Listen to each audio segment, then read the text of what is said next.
Welcome to episode 11 of the Coast AFL Podcast with Nick and Blaze. Although this week I have a special guest. In this week's episode, we will be going through almost rivalry round, as I like to call it, where a lot of the matchups were very, very interesting to watch. Some classic rivalries, some cross-town rivalries. There are also some kind of woeful games, ours included. We will talk about that in a moment. So please come along with us, and we will talk about all of it. So say hello to my special guest, Mr. Snap. How you doing?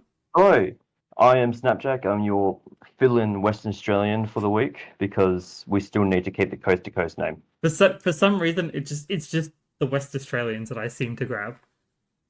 Yes. Well, we got nothing better to do. So Yeah, that's true. So how you doing? How's WA? WA's finally gotten cold, so I'm quite excited. Sounds nice. Sounds nice. Optus's ground will surely only get worse from here on out, but other than that, the weather's always been good. Yeah, about to experience some wet weather footy that we've been getting for 2 months already. It's going to be absolutely shagged Friday night. I can't wait. Yeah. I completely missed the games this week because I leave for my holiday on Friday. Where you headed? I'm off to Canada. Oh yeah, well yeah, not much for 2 weeks. there, all right. So yeah, I'm gonna miss a lot of footy.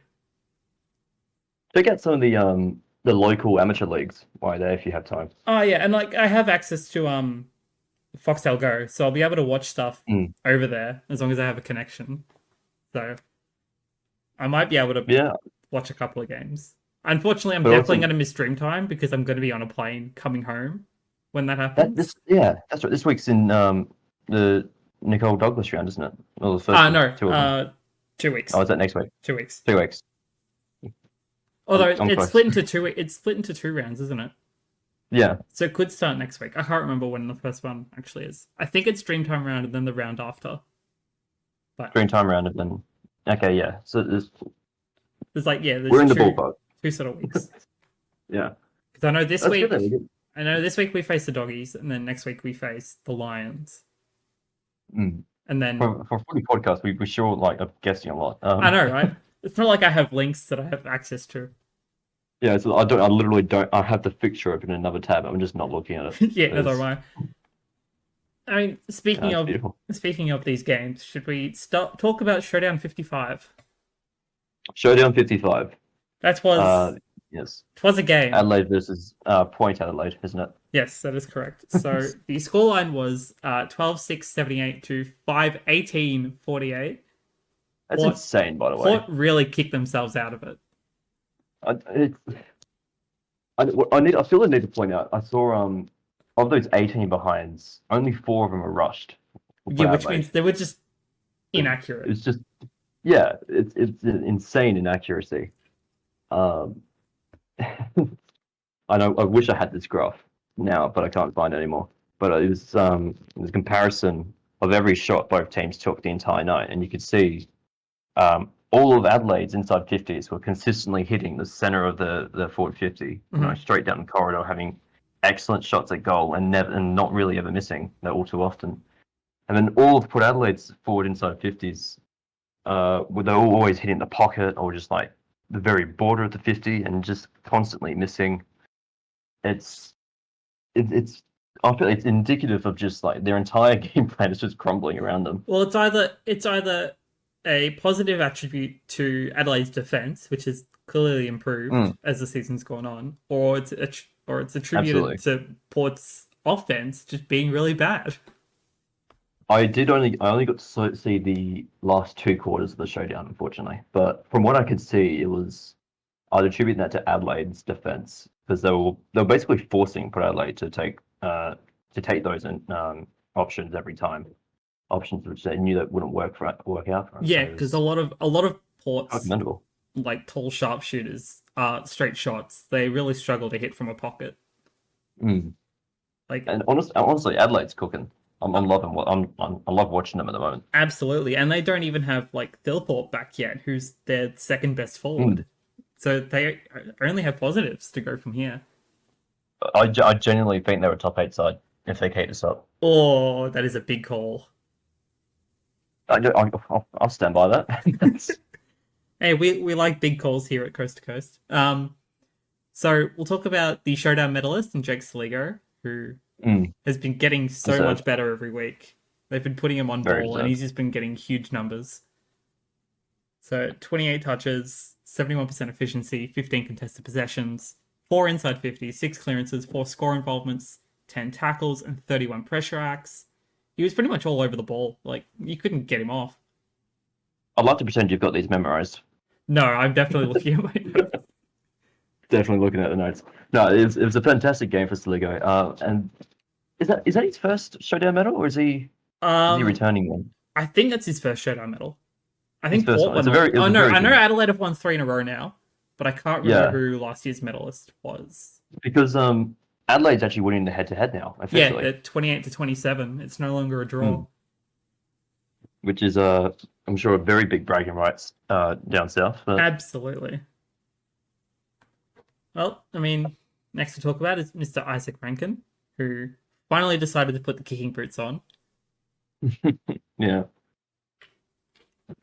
So he's got 3 goals, finished with 11 touches, 5 contested possessions, 5 inside 50s, 2 goal assists, 6 score involvements, 3 tackles. He was huge amounts of forward pressure, which is exactly what they need up forward, and again contributes to their forward structure, which is why they were pretty accurate this week. Yeah, he was. It felt like his name was just coming up all the time, all night. Honestly. Yeah, it's great. And then in defense, Josh Worrell looked really, really good. Because as you can see, 5-18. That's a scoreline like that for a reason. And again, yeah, he and his defense team. I attribute Port Adelaide's set shots to, well, lack of shooting ability. Well, I mean, 8 intercept possessions is huge. 8 contested possessions is huge. 7 marks. I mean, yeah, he's got all the stats there, like the 8 intercepts, 7 marks, 4 score involvements. All the stats are great, but like something that can't be quantified into stats is just the way he sort of, he and his whole and his team in the back, Yeah, just control. Control space. No, not control. What's the word? Yeah, control space. Yeah, just the way that they're forcing, basically gatekeeping. They're just gatekeeping Port Adelaide out of their own 50. I know a strategy that Port really like to do is 2-on-1s. They really like to try and force like the number 1 defender into a 2-on-1 position. But I think that's kind of what Adelaide are doing now. They've kind of turned the tables on Port and putting them into a 2-on-1 position. And when they're stuck on a 1-on-1 position, they're winning the 1-on-1s. Yeah, yeah. It's I just love watching it, honestly. Yeah, I mean, it's a good when there's a good game of footy to be had. It's always fun to watch. And I noticed this a lot when I was at Adelaide and Carlton a few weeks ago, and no one expected Adelaide to come out of that winners, like absolutely no one. And then it was, I mean, there was close all game, but there was flashes when you could see that the Crows were just dominating. Well, not dominating the game, but like dominating the defense. Like where Carlton just couldn't get through. The typical Twin Towers approach wasn't working, and they had to do something different in order to keep up with the game and eventually lose it. Yeah, exactly right. So it's very much a strong I'm hit not sure at Adelaide. I'm not sure if your podcast wants to cover events from 3 weeks ago, but that's where we're at. Sometimes you can use anecdotal facts. Well, I think we might refrain. Yeah. All right. Just to give some positives to Port Adelaide, Dan Houston and Miles Bergman I thought were really, really good off half back, both finishing with 20 touches at 90% efficiency. Collectively, they had 13 contested possessions, 11 intercepts, 13 marks, 6 inside 50s, 5 clearances, 7 score involvements, 7 tackles, and 33 pressure acts. So they were doing their jobs. They were 100% putting hard pressure onto the ball, onto their opponents, but just they couldn't get it back out. And when they did get it back out, their forwards were not converting. Yeah, I'm glad you brought that because I did promise Cyric I wouldn't dog on Port Adelaide too much. You can dog on them as hard as you want. No, no, I've got many more negative things to say later on. I think Port Adelaide can dodge a bullet here. For now, they can dodge a bullet. For now, And there was a lot of positives. That's true. I mean, to take out of it. Yeah. I mean, sometimes a hard loss is a good learning experience. You take more from a hard loss than an easy win. They are still. I still see Port Adelaide is still a very strong side. They just have a lot of things that I feel like they need to remedy like immediately if they want to be serious contenders at the end of the year, in my opinion. Because I mean, what they're facing Geelong this week, aren't they? I don't see them winning that. No, neither do I, honestly. And like Geelong are not going to take a loss to Melbourne easy. No, and we'll dive into that later on actually. But yeah, gonna catch me going on tangents now. Yeah, Port definitely have a lot to work on. To their credit though, veteran Ollie Wines, I thought still looked really, really good. He's Brownlow medalist. Got to make sure things are in the right gears. So he finished with 22 touches, 14 contested possessions, 2 inside 50s, 5 clearances, 5 score involvements, 10 tackles, and 26 pressure acts. So he was pretty much the same midfield bull he's always been. But yeah, when your forwards aren't converting, there's only so much you can really do. Yeah, it's it's a team game in the end, isn't it? It's unfortunate how that rolls out when because Wines did have a great performance. I feel like if Port Adelaide if it was a different game, and Port Adelaide did end up winning somehow, if it was a completely different game. And again, this is only from the 2 quarters I watched. I would have put Wines in like top 3 contenders for the medal, whatever the medal's called in the showdown. Yeah, absolutely. He probably would have been a medal contender. Absolutely, yeah. And then, surprise, surprise, they put in Connor Rozee. He got injured. Now he's not going to play a couple of weeks. I don't think anyone's surprised by that is. What an insane situation. That is ridiculous. Like to come out, to have him be approved by the doctors, and then he gets in the game clearly not anywhere near his best, and then to come out like less than an hour after the game and say, that was a major screw up. It's been a while since I've seen something like that. I mean, you can pass all the tests all you want, but when you're actually on field in a much different environment, it's very obvious when you compare yourself to everyone else that you're not right. Yeah. And again, I'm quite glad that we don't have Rick here today, because in all the stuff I've seen on the internet over the whole weekend, the people most angry about this are Port Adelaide fans. Because he's their captain and one of their best players. Yeah. You don't do that. To be completely fair to coach and doctors and such, this was also Rossie's choice. Absolutely. Rossi could feel everything he was feeling in his body. He's looking at all these results and he's going, "Yes, I can do this. I'm gonna look everyone in the eye and say I can do this weekend." And he probably shouldn't have, and he probably knows that now. Hindsight. Yeah, he knows that now. And he's gonna have a couple of weeks, and they're gonna be without their captain against Geelong now. He's gonna be not playing against Geelong. He'll miss a couple of other important games. Yeah. He's out 2-3 weeks? It'll be at least 2 or 3, yeah. Yeah. So it was a hamstring, wasn't it? Yeah. Yes. And then injuries that were also done mid-game. Lockie Jones with a leg injury. I don't know if it was an ACL. I didn't follow up on that. Same with Mitch Georgiades, who only just came back from injury, so that's very unlucky for him. Yeah, I hate seeing that so much. Yeah, it's rough. Shocking week for injuries. God, yeah. I say that every week, actually, but surprisingly there were a couple games without injuries, considering there were a lot harder games that were played. That would have been a really good segue into the next game, but the next game had one. Next game actually did have one, but it was not a leg injury. Yeah, we nearly had it. We nearly had that wrong. Higher up on the body. So anyway, we shall now move on to Carlton and Collingwood. Scoreline was 12-7-79 to 12-13-85. This was a good game. It was an absolute thriller.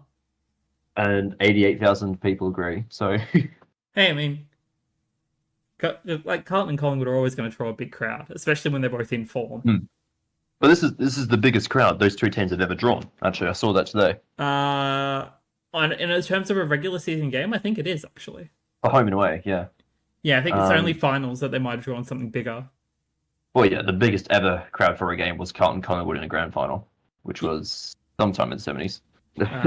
Yeah, no, that sounds about right. But no, there's a huge turnout for a fantastic game that was unfortunately not a draw. Yeah, I know. It would have been really funny if it was a draw. Oh, yeah, I got so baited this week with the draws. There was Carlton Collingwood could have been a draw. The Essendon game 6 could have point been a margin. draw. Essendon could have been. There was another one yesterday that was very close to it. Doggies Hawthorn could have been a draw. Doggies Hawthorn. That was it. Yeah, that would have been so funny. That would have been amazing. But anyway, no, the Blues and Pies was the first one of that. Yeah, and so I don't think anyone is surprised, but Nick Dacos won the Richard Pratt Medal, and he was as we've all seen over these past 2 years. He is incredible. He's incredible, but I'm so sick of hearing about him. Oh no, yeah, so am I. But like, it's like Harley Reid and Nick Dacos. There's the two, the West and the East. I guess you have to kind of deal with Harley Reid because you're from the West. We have to deal with Nick Dacos because we're from the East. So much. I can that can wait for the Saturday recaps, but yeah, Nick Dacos. Well, he was a great performance. It was an incredible performance. I feel like. Have you written anything about Pendlebury down here? You haven't. I want no, to talk about Pendlebury. Go on, you can go now. Because he was. I don't even like Collingwood. I'm not. I'm a Richmond supporter. We're bred to hate Collingwood. Yeah, but Pendlebury was my standout performance of the night. He was fantastic to watch. He felt like he had a much better performance than last week, if I'm being honest, even though he didn't get his 10,000th disposal. No, of course not. He had a great performance all night, except that final kick in the dying seconds. That was absolutely deliberate. How that wasn't called deliberate is ridiculous. Granted, I don't think it probably would have made a difference because I don't think Carlton would have been able to meet the distance. No, but it could have. But it did. It couldn't have because it wasn't allowed to. Yeah, exactly right. I always find it very interesting when you see like undisputed, long-time veterans of the game going for play that sort of abuse the system like that. I don't think it's a giant epidemic that needs to be solved, but I always find it interesting to watch. Like, especially when you look at Pendlebury, how much he's adopted Ginnivan's ducking into tackles. It's always a. Granted, that was taken from Joel Selwood. That is true. Yes. Learn from the best. It was. I'd be willing to give Ginnivan the medal of you're the reason why we had to implement the rule changes, though. Yes. No. Absolutely agree. That's a hell of a tangent. It's like the I'm going to go on a bit more of a tangent. It's like the Toby Green cleats rule that was brought in because of him. So got to have an impact somewhere. Loved watching Pendlebury. Not last night, Friday night. He had a great impact on the game, especially in the midfield and his clearances, especially from stoppage. It's like he wound back the clock a couple of years. Yeah, and that's a term that's come up a lot this weekend, actually, with a lot of the veterans, I feel like. I'm going to mention in the Battle of the Bridge game, one veteran that's pretty much done that as well. Oh, okay, well, I'm interested to hear about that because I didn't get to see that game. It is in the notes, but yes. let us continue on with this game. Yes. So, Nick Dacos finished with 32 touches, 15 contested, 7 inside 50s, 7 clearances, 5 score involvements, 7 tackles, 27 pressure acts, and ran the most with 626 meters gained by ball, which is a huge amount of running. That's a ton of running. Because the way they track stats is they track meters gained with the ball and meters gained without the ball. So I think in total, I think most hard runners run at least 10k in a game. Yeah. Would you like to know an interesting stat though? Go on.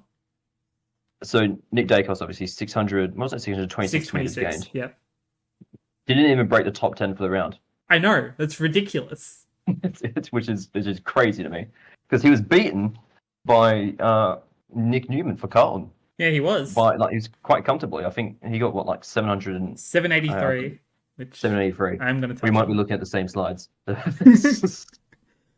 Yeah, no, like 783, there were a lot of huge runners all throughout this week. It felt like a good week for that. There was a lot of quick ball movement, a lot of bouncing. Love seeing it. Shows difference in a lot of game styles as well, because some teams play for stoppages, but some have that strong, aggressive running sort of style that Richmond used to have. Teams like Melbourne currently have. I think Melbourne are a hard running team. Anyway, point is that it's a very much a difference in play styles. Yeah, Dacos went for it and had a great game for it. Yeah, absolutely. Despite not being best on ground for it. Debutant Lockie Sullivan came on the second quarter. He was great to watch. He was, yeah. Unfortunately, Bo McCreary got hit in the head. I think it was might have been a dangerous tackle. I can't remember what it was. But unfortunately, he was concussed from it, so didn't come back on. Which brought in Lachlan Sullivan, debutant, and he had a pretty impressive performance for 3 quarters. I love watching new debuts get the time and light. Oh yeah, and it was especially when they just come out running like that. He's going to be.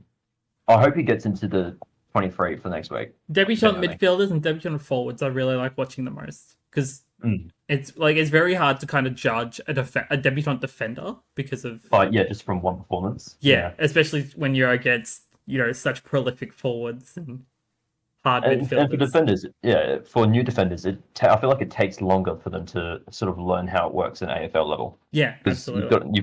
It's a higher learning curve, honestly, than forwards. It's like the ruck position because that's the position that takes the longest to develop.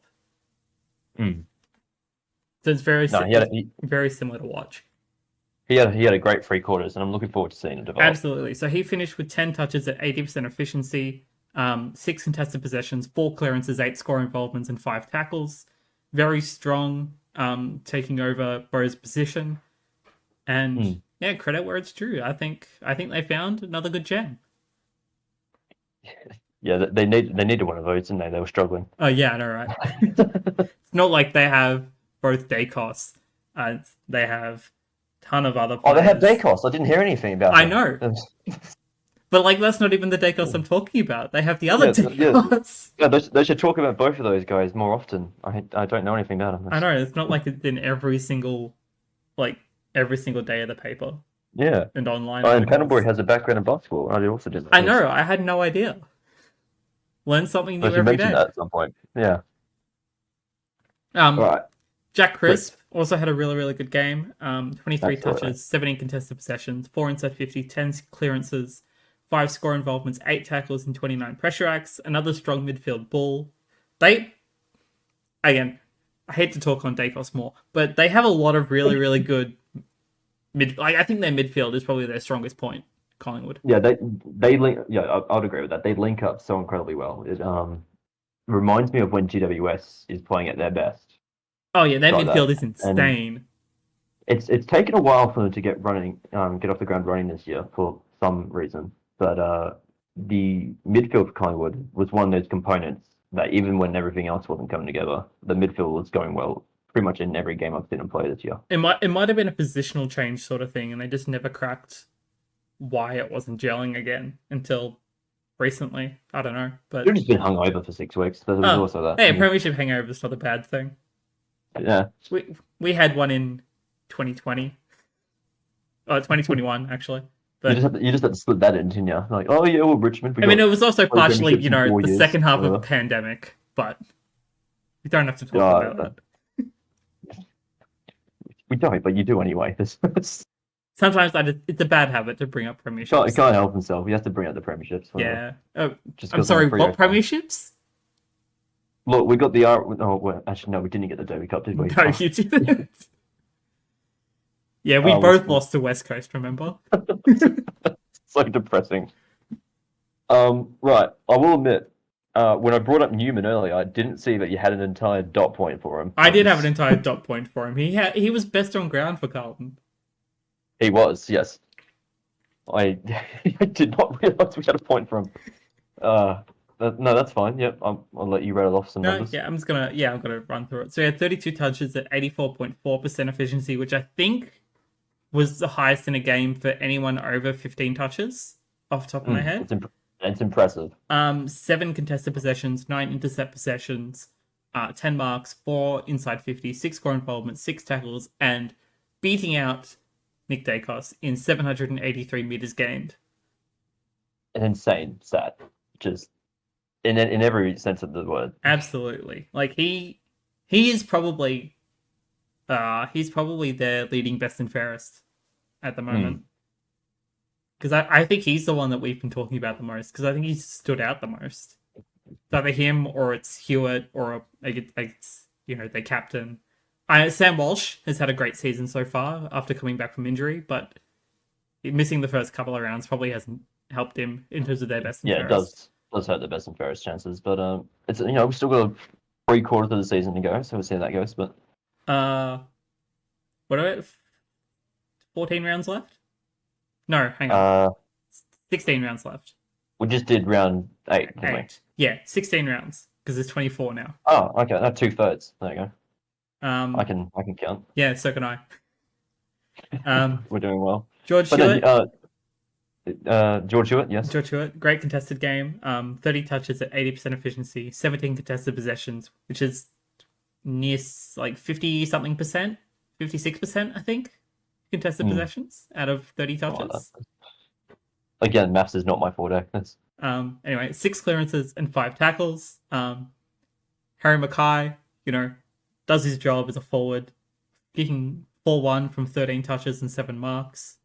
He's come such a long way. He has. I love watching him. Him and Kerno have really become a dynamic duo. And now that they have like Pitnet back, who can free up the coning to go forward, it's like that's going to be. It's a very dangerous tall forward line. However, the danger side is that they are tall. It also doesn't feel like too long ago when like Mackay wasn't reliable on the forward line. No. Like that was, I want to say like start of last year or like end of 2022, he was still missing shots from straight in front at 30, and I'm just so happy for him, to be honest, because he's kicking game-winning goals. Yeah, and honestly, as much as it's in my blood as a Richmond supporter to hate both Carlton and Collingwood, I'd much rather Carlton do better than Collingwood. And then we'll take those, I suppose. Just to finish up this game, again, Bo McCreary, concussion. He'll be out for 2 weeks. We'll see, man. So what was this? Friday night? I think they're playing... actually, if I quickly look at the fixture, the next game they're playing is on Sunday. Thursday. Isn't it? Melbourne, that's Carlton. Thursday? No, I'm talking about Collingwood. Oh. Yeah, so Collingwood's game is Sunday, so that gives them... That's already... West Coast, isn't it? Yeah.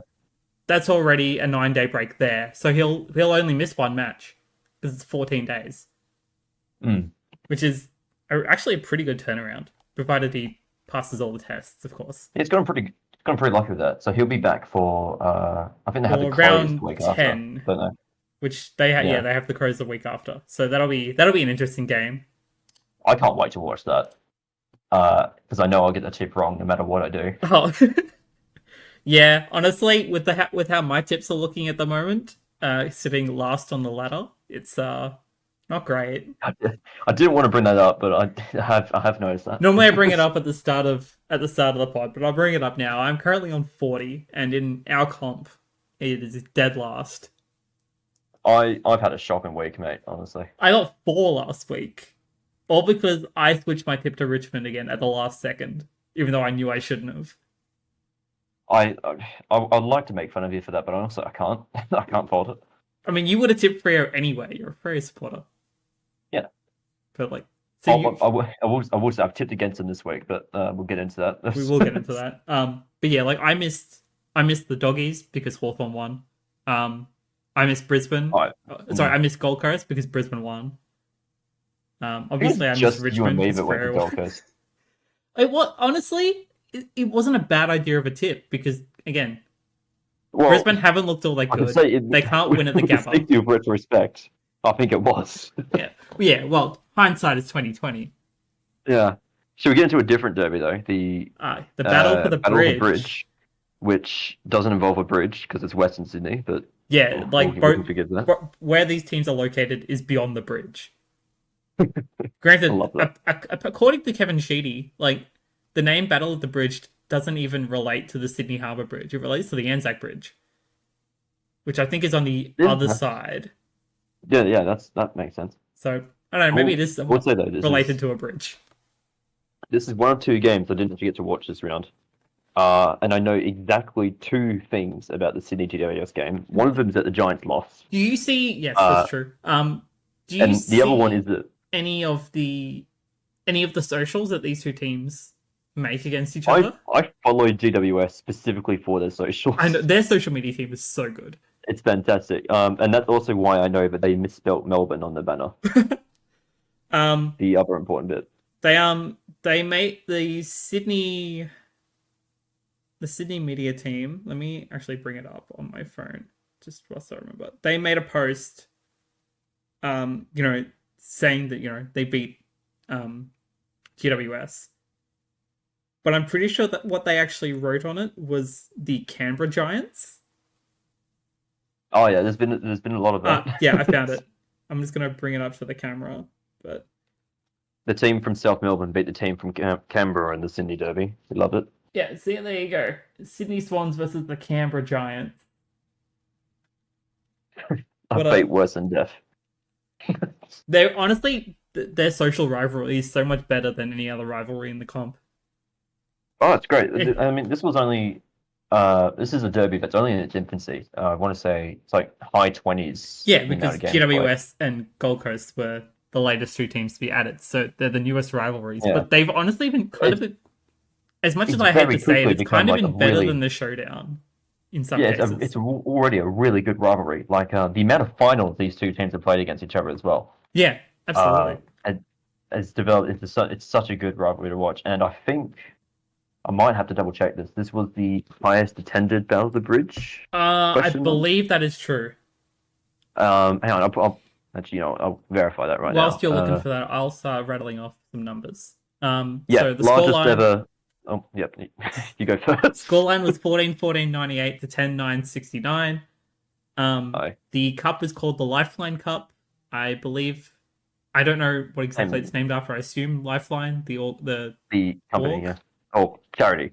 Yes. Yeah. Errol Golden won the Brett Kirk medal, and he was. I don't think anyone's really surprised. He was incredible last year. He's incredible this year. Probably another. I'm not surprised by Brownlow much contender through these days. I mean, it's going to be him and Heaney that are probably pretty much like lining up for the Brownlow. To be honest, mate, I reckon Errol might be lining up for the Norm Smith at this point. We've got to hope they make a grand final first.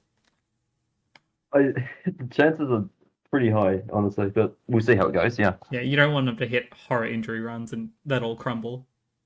No, I wouldn't wish that on anyone. Absolutely not. Anyway, so attendance. What'd you find? Yes, it is the highest ever. It's the highest attended Sydney Derby, which beats the first ever one, which somehow held the record for 12 years. That is very surprising. As additional stat, Sydney's highest home crowd for this year so far. Huh. Well, I mean, I guess the more attending crowds we get at games in Queensland and New South Wales is a good thing for the AFL. Yeah. Absolutely, and I did find it interesting though, because this being their highest crowd of the year so far, which means it beats their opening round one. Yes. Where who they play in opening round? Was it Carlton? No. They did play someone important. I can't remember who it was. It was you, wasn't it? No, we played Gold Coast. Oh, Melbourne. That's they right, played Melbourne. And you lost. Yes, we did lose. They beat Melbourne. That was a good match, actually. No, I do remember that now. That was because Brody Grundy absolutely just tore Melbourne apart. That's right. Was he in the derby at all? I haven't been following him. Yes, he was in the derby. I don't have notes on him, but he was playing. He was there. That's good enough. He was there. He had a good performance, but he's not one of the players I want to highlight. Everyone was a winner that day, Exactly right. Well, apart from GWS. apart from GWS. So Errol Golden, again, he was incredible. Finished with 29 touches, 12 contested possessions, 7 inside 50s, 5 clearances, 6 score involvements, and a whopping 765 meters gained. What Again, on earth? higher than Nick Dacos. Third highest of the round. Yeah, Yes. that's a bloody lot of meters. Veteran Dane Rampy, really good off half back. He finished with 24 touches at 75% efficiency, 10 contested possessions, 15 intercept possessions, 7 marks, and 4 score involvements. Young Will Hayward also looked really, really good, kicking 4-1 from 16 touches, which was 81.3% efficient. 11 contested possessions, 5 marks, 7 score involvements otherwise, 7 tackles, and 22 pressure acts. So Sydney's high forward pressure is what's creating their huge margins of scores. Absolutely, they're a terrifying club to be put up against. Doesn't even matter where you're playing. The pieces that they have are insanely dangerous. We got very lucky in beating them, I will be honest. Well, yeah, you did. How did you beat them? I don't know. But you're the only loss they have. Yeah, they're also the only win that we have. We can beat a team in the top 4, but we can't beat anyone else. That's just, oh, yeah. Look, I don't have high hopes this weekend with Fremantle against Sydney. But yeah, I would definitely go Sydney. I will be honest. I have to, but if Richmond can do it, maybe we have a tiny chance in hell. Hey, I mean, the math works out. You beat us, we beat them. Therefore, you can beat Sydney. There's been a lot of that math not working out this year. We'll pretend that it does. It's like paper, scissors, rock, honestly. For upsides for GWS, Sam Taylor, it was good to see him back from... I'm so glad to hear that he's back. Yeah. I watched, it was Gather Round where he got absolutely knocked the hell out. It was I watched that so live. It was terrifying to watch. Oh my goodness. Because we were all at the footy festival. Oh yeah. So they had it just on the big screen, and everyone just sitting and watching. It was like I don't want to say it was like when the second plane hit the tower, but Jesus! It was a similar effect, right? Everyone's just stunned, shell shocked. And it's like it's not even the hit that knocked him out was like malice or anything. It was a play for the ball, and it was really, really unlucky. But it was just the fact that he spent it was like 7 minutes of like no information coming through, and he's flat on the ground. But no, I'm so happy to hear that he's back playing. Absolutely, and that he's playing well by the looks of it. He was currently he's probably my favorite GWS player. I'm going to be honest. I really like the way he plays the game. Yeah, he's a vital part of the Orange Tsunami. Absolutely. I mean, if we want to hear that big sound, he's definitely a big part of that big sound. Well, it just in terms of when GWS is going and they're going good, when they've got that midfield just pushing forward like a tsunami. Absolutely. He's always I feel like he's always a vital component of that. No. He's the one that's sort of, I don't want to say he's creating it, but he's an integral linkage for it. Absolutely. His runs off of halfback and his intercepts are insane, and they're exactly what they need to be able to stop. Granted, they didn't win this one, but that's exactly what they need to stop that hard, aggressive running play style that teams like Sydney have.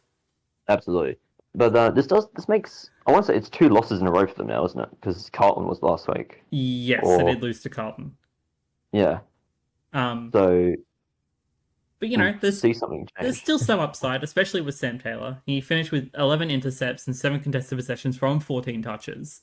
And, he won most of his one-on-ones, which is always good to see. Always. The veteran that I was mentioning before was Callan Ward. Okay. He had a really, really good game, which is good to see considering he's probably only got like a year or 2 left. Actually, how old is he now? He's 30. I want to say 3, I think. Like early mid-30s. Yeah. So he's getting close to retirement age. We'll see him on Fox Footy in a couple of years. I mean, if he's good with media, there's a fair chance of it. Yeah, he did a really, really good game of halfback. He finished with 22 touches, 17 contested possessions, 5 inside 50s, 5 clearances, 7 score involvements, and 6 tackles. James Peatling, he finally got a full game because he's been starting as a sub for a couple of weeks now. And he looked really, really composed. I think the weeks that he's been used as a sub gave him that experience to be able to try and run out a full game. And he did. I'll take your word for it. I've been talking about him. I remember, I think his debut game was Gather Round as a sub. And I think he started as a sub the week after. But yeah, it's good to see them actually blooding young players and giving them strong game time. I agree. I do agree with that. It's fantastic to especially when a team like GWS is really hard to break into. Yeah, it's hard to break into. You give the new blood a chance. There's also that component of that you do get the sense that they don't have a choice. Yeah. With the amount of ins and outs that GWS has every week, but well, you can say that about us because we definitely don't have a choice. Yeah, no, but Tigerland is cursed, man. Right now, it's very cursed. Oh, yeah, in more than one way. Maybe it's what happens when we let Cochin go. Maybe he had a curse on him. Something like that. Speaking of cursed injury lists, well, maybe not cursed, but injuries. There you go. There's a segue. It's only one on each at the moment, which again, not too bad, but they're pretty important players for both teams. I'm pretty sure I read somewhere that Green was actually okay to go again, but I might be. I believe he did actually. I don't think he ran out the game, but I think afterwards they said it wasn't too bad. So he might only. Yeah. He might not even miss any game time, but yeah, he did an ankle. Might have just been a roll, but. Yeah. No. I did. Obviously, I've already said this. I didn't get to watch the game, but I was following at work just on the app, and I saw all it said was T Green injured subbed. And I was thinking it was Toby. So no, it was Mr. Tom Green. Yes, I found that out. If you don't see the E, it's the other one. Yeah, I'm submitting a formal complaint to the Telstra about that. And then for Sydney, Tom McCartan suffered a head knock. I don't think it was concussion. I think it just might have been just a safer play just to... Yeah, play it safe. Because I know he's had history with injury, so it's just play it safe, look after him, make sure he's all right. That's good. And have we heard any news about that? I haven't looked, but I think he's all right. Let's hope so. I might go hunting a bit later for some information, but we shall move on. We can run through this game pretty quick. I think we're mostly just going to talk about. Again, it's North Melbourne. I don't think anyone's surprised. But St Kilda v North. The scoreline was 15-13, 103 to 10-5, 65. Again, I don't think anyone's surprised that the Saints came back strong after their performance last week. North kind of just skating through life at the moment. They're not really showing great signs. They do have some good components. I'm very happy with some of the players that I did see, but otherwise it's just. Oh, so you did watch this one? I watched bits of it. Not even you can sit for an entire. I kind of just had it on in the background whilst I was doing other stuff. But again, there's not much more you could really get out of this team right now. But yeah, it's fair enough. It's a messy place. I also wouldn't be surprised at all if they somehow beat us if we match up against them. Granted, our matchup against them is later on in the season, so we should have a lot of our injuries back and be the team that we should be. That occurred to me the other day because I was because you got the gauntlet on the official AFL tipping app, right? Where you have to pick one team every week.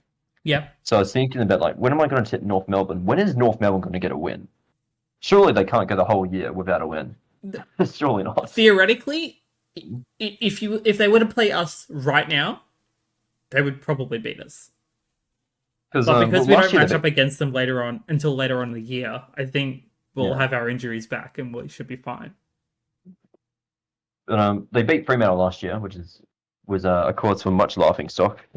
But I've been sitting, I've been thinking, when would North Melbourne win this year?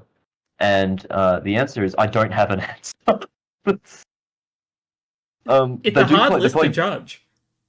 They play Richmond twice this year, don't they? Yeah, but it's both in the second half of the season, I'm pretty sure. Yeah, round 14 and round 21. And then they've got Hawthorn again in the last round. I know we play...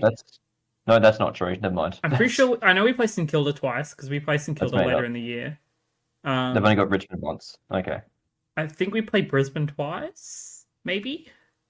Are you talking Richmond now? Yeah, sorry. Yeah, you've got Brisbane. I went over this a while back. I can't remember who we played twice, but I know there were a couple teams. I think there were 2 or 3 teams that are quote unquote easy. That we play again, and then 1 or 2 that we play again that are. You've got Hawthorn. You've got Hawthorn twice. We could lose that one. You could. I don't know if you've got many other easy options though. I don't actually see. You've got North Melbourne in round 21. Yeah. Yeah, we are. We could be just skating by for a while, I think.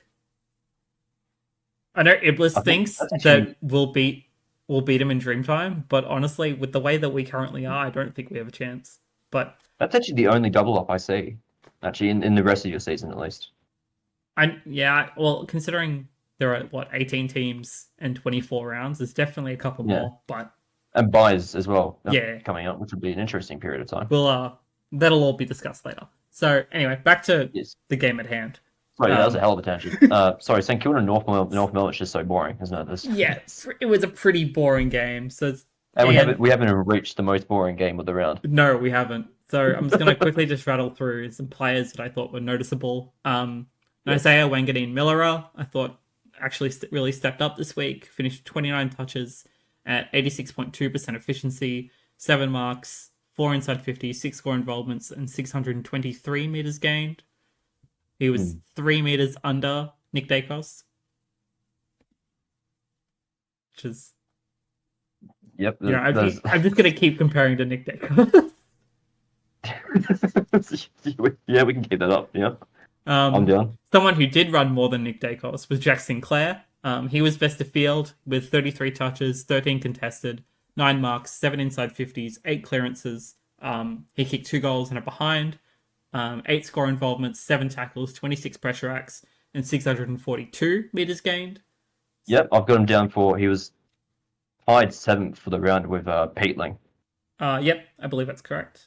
I assume that's on the list you have anyway, but off the top of my head. I'm stealing these from the internet, don't worry about me. Everything that I write down is from the internet. Yeah, shout out to Champion Data. And even the AFL app itself, it's actually pretty consistent. Jimmy Webster, back from his suspension that he suffered he's back in the preseason. The media... I'm still mixed on that. The media during the game definitely focused a lot on him and Simpkin and their matchup. Yeah, because that was during a North Melbourne game, wasn't it? Yeah. Yeah, they played each other in the preseason. It was the last preseason game. Yeah, that would have. There's not much else to focus on, to be honest, in the matchup. I would have put all the media on that too. No, but credit to him. He finished out the game pretty. Words are hard. Pretty well. 17 touches. I thought you were going to say credit to him because he finished off the game without another suspension. Oh, I mean that too. Gotta behave, Jimmy. He behaved well. Finished with 17 touches at 82.4% efficiency, 10 intercept possessions, 8 marks, and 2 score involvements. For North, again, they had some pretty decent, there's positive points.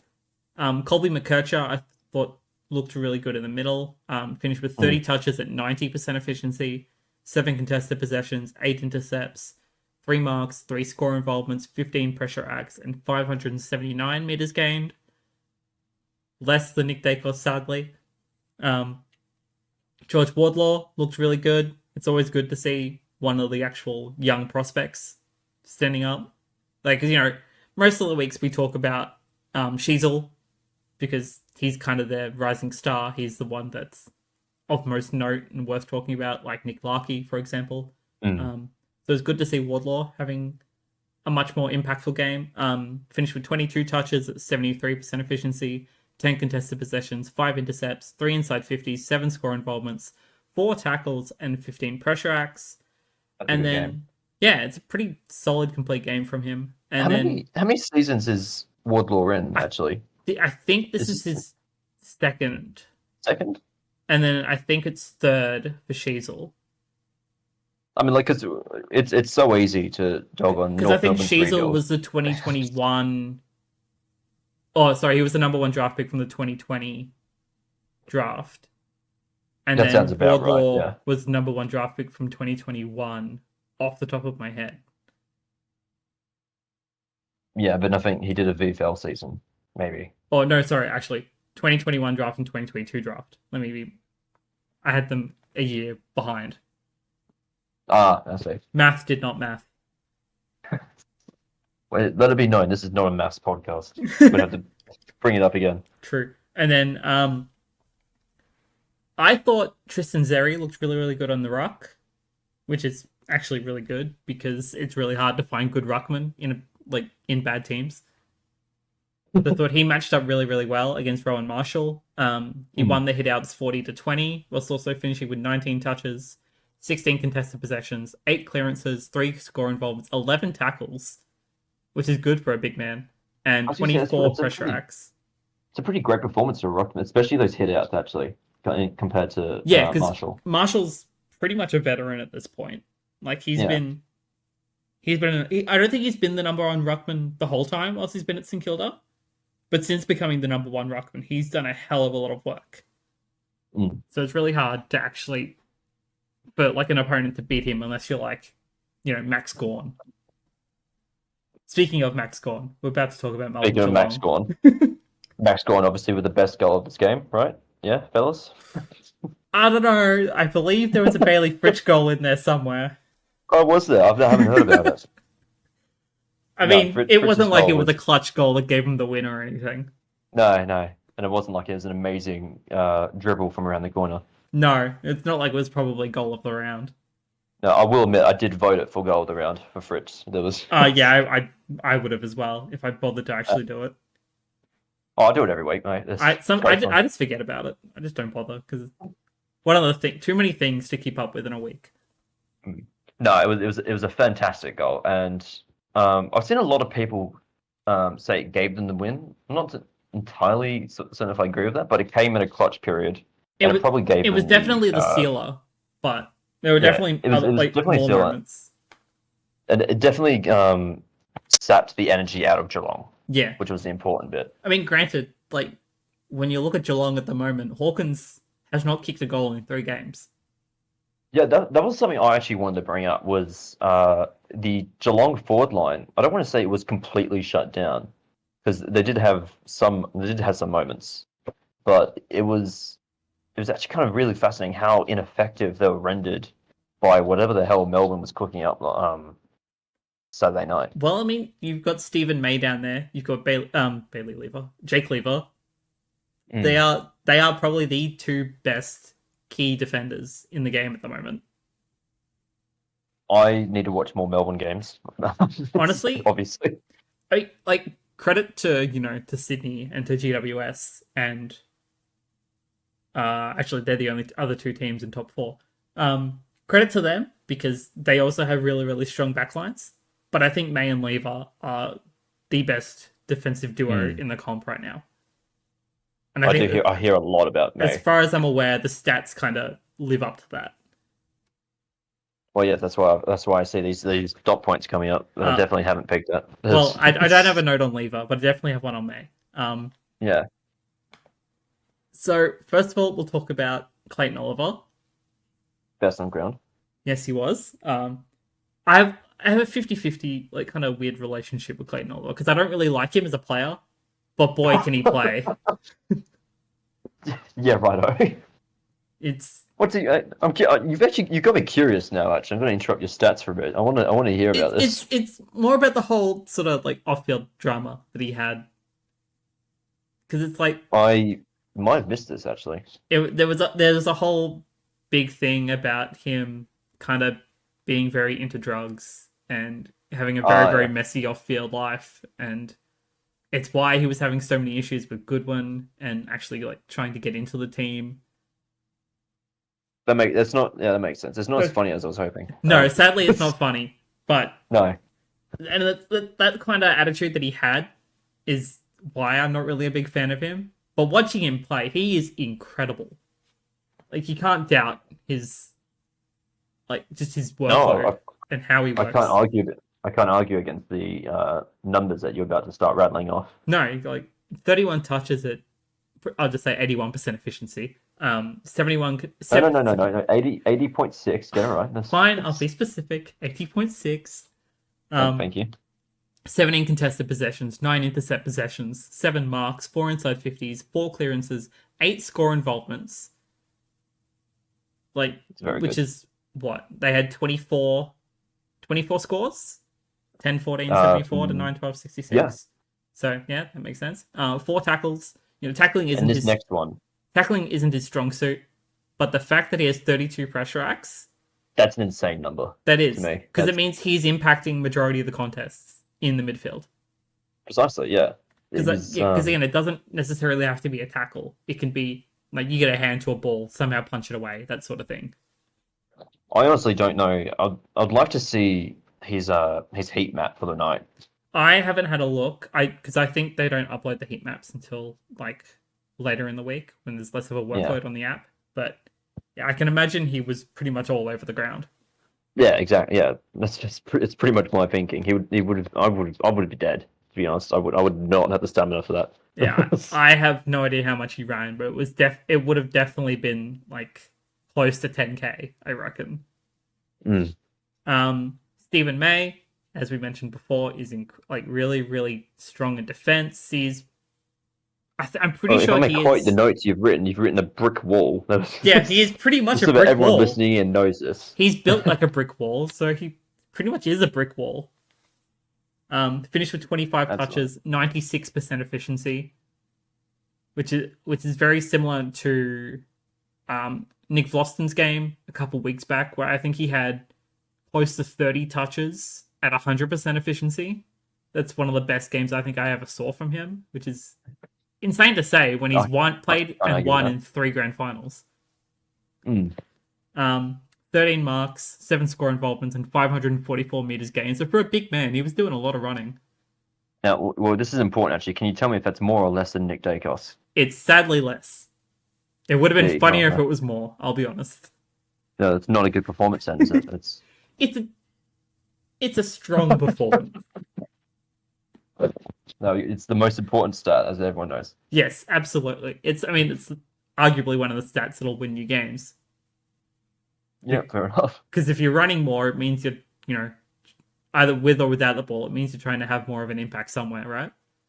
And then last one, Mr. Bailey Fritsch himself. Man of the hour.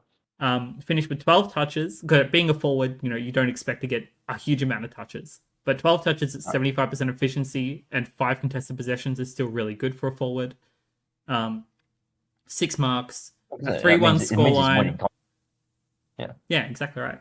A 3-1 scoreline and 6 score involvements, which is, it's what you can ask for. It's all you need for a forward.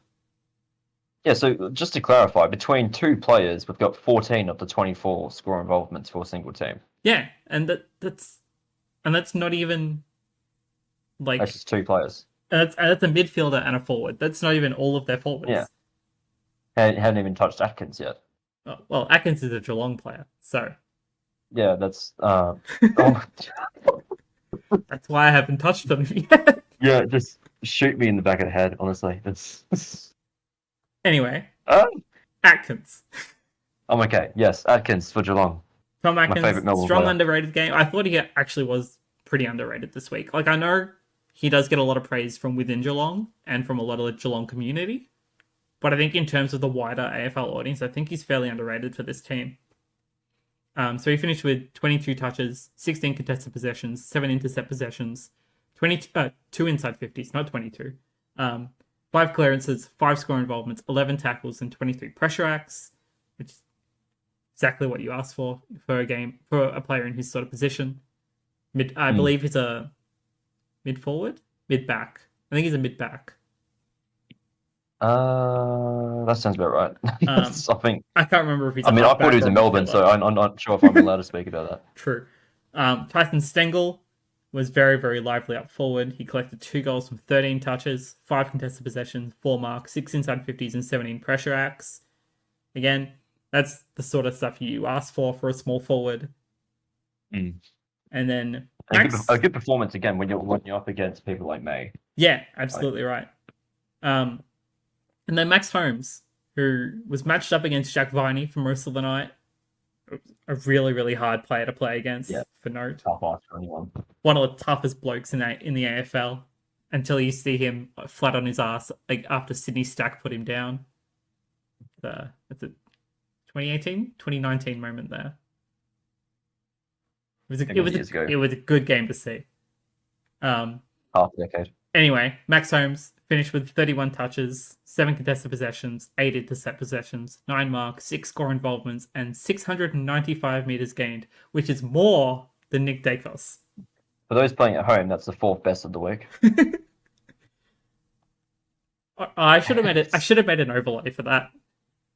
Have a little thing that we could tick off as we go through it. But yeah, we're working through them. And then for injuries, there was only one. Unfortunately, Tanner Bruhn did a shoulder injury. He'll be gone for a couple of weeks, which is unlucky because they still have some pretty big games coming up. But I mean, for Geelong to go 7-0 until now, and like the only time they lose is against a top 4 team, is pretty impressive. It's seriously impressive. Because I'm pretty sure, again, I wouldn't shoot down the chance of a 2022 grand final rematch. I'm pretty sure all that they've had is just tough opponent after tough opponent after tough opponent. Yeah, they've had a pretty stacked fixture. Actually, gonna because they finished outside top 8 last year, so they got when you think about the distribution of the repeat opponents, they're mostly looking at some really tough squads. Yeah, absolutely. Just trying to find. There we go. I found it. I think the easiest game they've had all year was against Hawthorn. Possibly. That sounds right off the top of my head. So they played. They played St Kilda in round 1 when St Kilda were actually decent. I'm just saying they had North as well. Never mind. True. They played Adelaide when Adelaide was still trying to figure things out, but there was still a fairly close game. Again, they played Hawthorn. They barely won against the Doggies when the Doggies looked fairly alright. That was a good game to be at. They smashed North, but I don't think anyone's surprised about that. Yeah. It was a Mexican wave at the Doggies game, but went for about 40 minutes. They played Brisbane in wet weather footy, so that could have gone either way anyway. And they beat them convincingly there. Carlton, tough opponent. Carlton probably should have won, but you can say that for most Carlton games. Yeah, that's true. And then they lost against Melbourne. So they have had pretty decent opponents out of ignoring Hawthorn and North. Anyway, shall we move on to the game in the West? Yes, this was a good one to watch. It was a good one to watch. It was, yes. Saturday night, yeah. It was. So West Coast and Essendon, 11-5-71 to 11-11-77. I have to beg the question, right? Like, as a collective community, West Coast and Essendon, are we calling either of those? Are we calling West Coast a good team at all? Are we still calling them a bad team? I'm calling them an improving team. An improving team, yeah. They although Waterman might be out for a couple of weeks, so that might change very dramatically. It's a huge thing. They have no forward. They've just lost Elliot Yeo, who's back in career best Yo's form. back in. He's out for 2 weeks with the groin. Yeah. Is West Coast at all viable without Waterman, without Yeo? And he's not out, but are they viable if they don't have Reid? Because yes, I don't think Reed is the difference maker. I think Waterman's honestly the difference maker because they have a tall forward who's able to lead. Like I don't want to dog on Reed because he's a great player, but like you watch the Gold Coast game from last week, even if they lost, and there was a few components missing, or even despite all that, it was. Granted, they didn't look great in the first half, but they came back really strong in the second half. It was such a great performance, especially from Waterman, who will be. I feel like he will be a difference maker. Well, his performances over the past couple of weeks, like jumped him straight up into the Coleman contention. Yeah, he's Coleman contender. Yeah, which is insane. Which is insane to think about in 2024, the year of our Lord, that a West Coast player is looking at. It was like seriously threatening people in the Coleman. Yeah, it's ridiculous. I mean, granted, I'm pretty sure Oscar Allen was doing that as well, just not as consistently. But on the flip side of the coin, is Essendon a good team? Well, if you ask Iblis, no. Like they're sitting in 5th place with a 95% on the ladder. They're the lowest percentage out of all of the top 8 teams, I think, because they keep having such close wins. Oh, like easily, but like it's every week I go back to tipping, and every week I look at the Essendon game, and every week I just think I don't know what to do here. It's crazy because I mean I'm gonna look at it later, the ladder, but there are like 1, 2, 3, 4, 5. There are 6 teams outside of the top 8 that have a higher percentage than Essendon, but they just can't win games.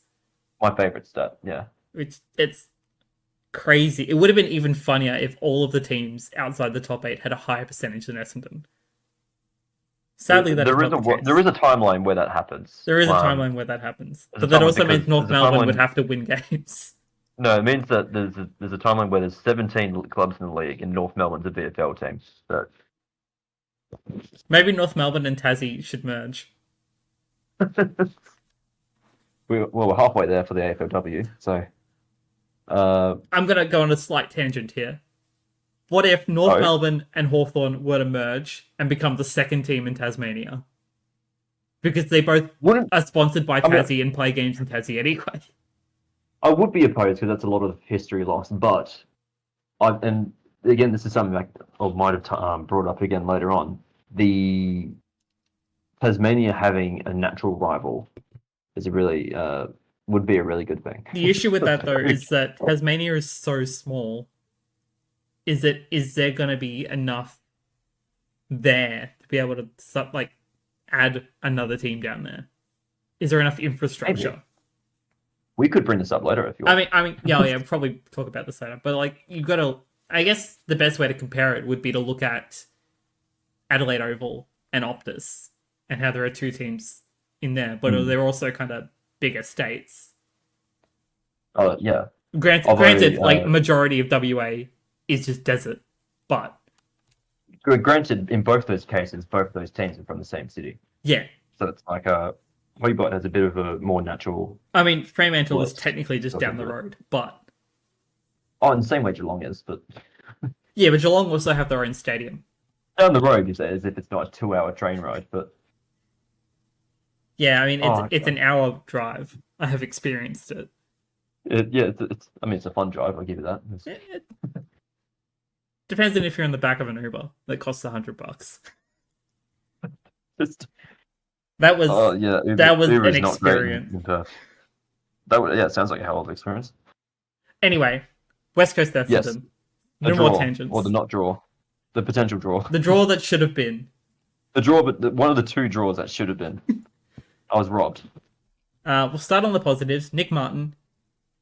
What a revelation for Essendon. I don't know where they found him, but him off half-back is incredible for them.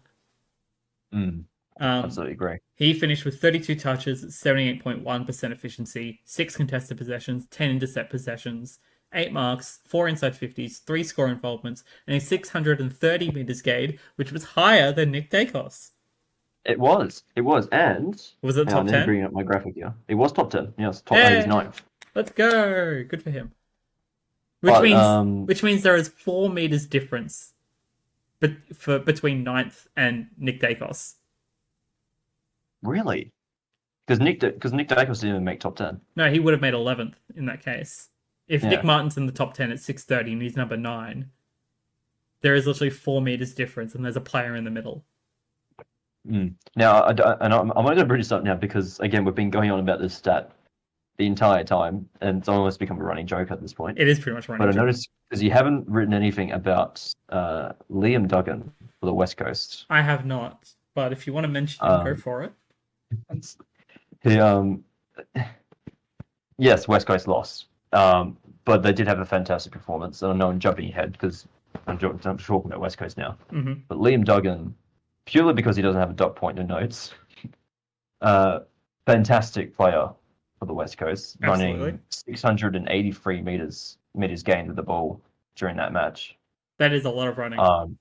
Absolutely, it was great effort pushing forward. I'd say he's it's probably one of the most important parts of West Coast's near win that night, I think. Especially now that they've finally found some decent form. Yeah, honestly, it's hard not to root for them, honestly.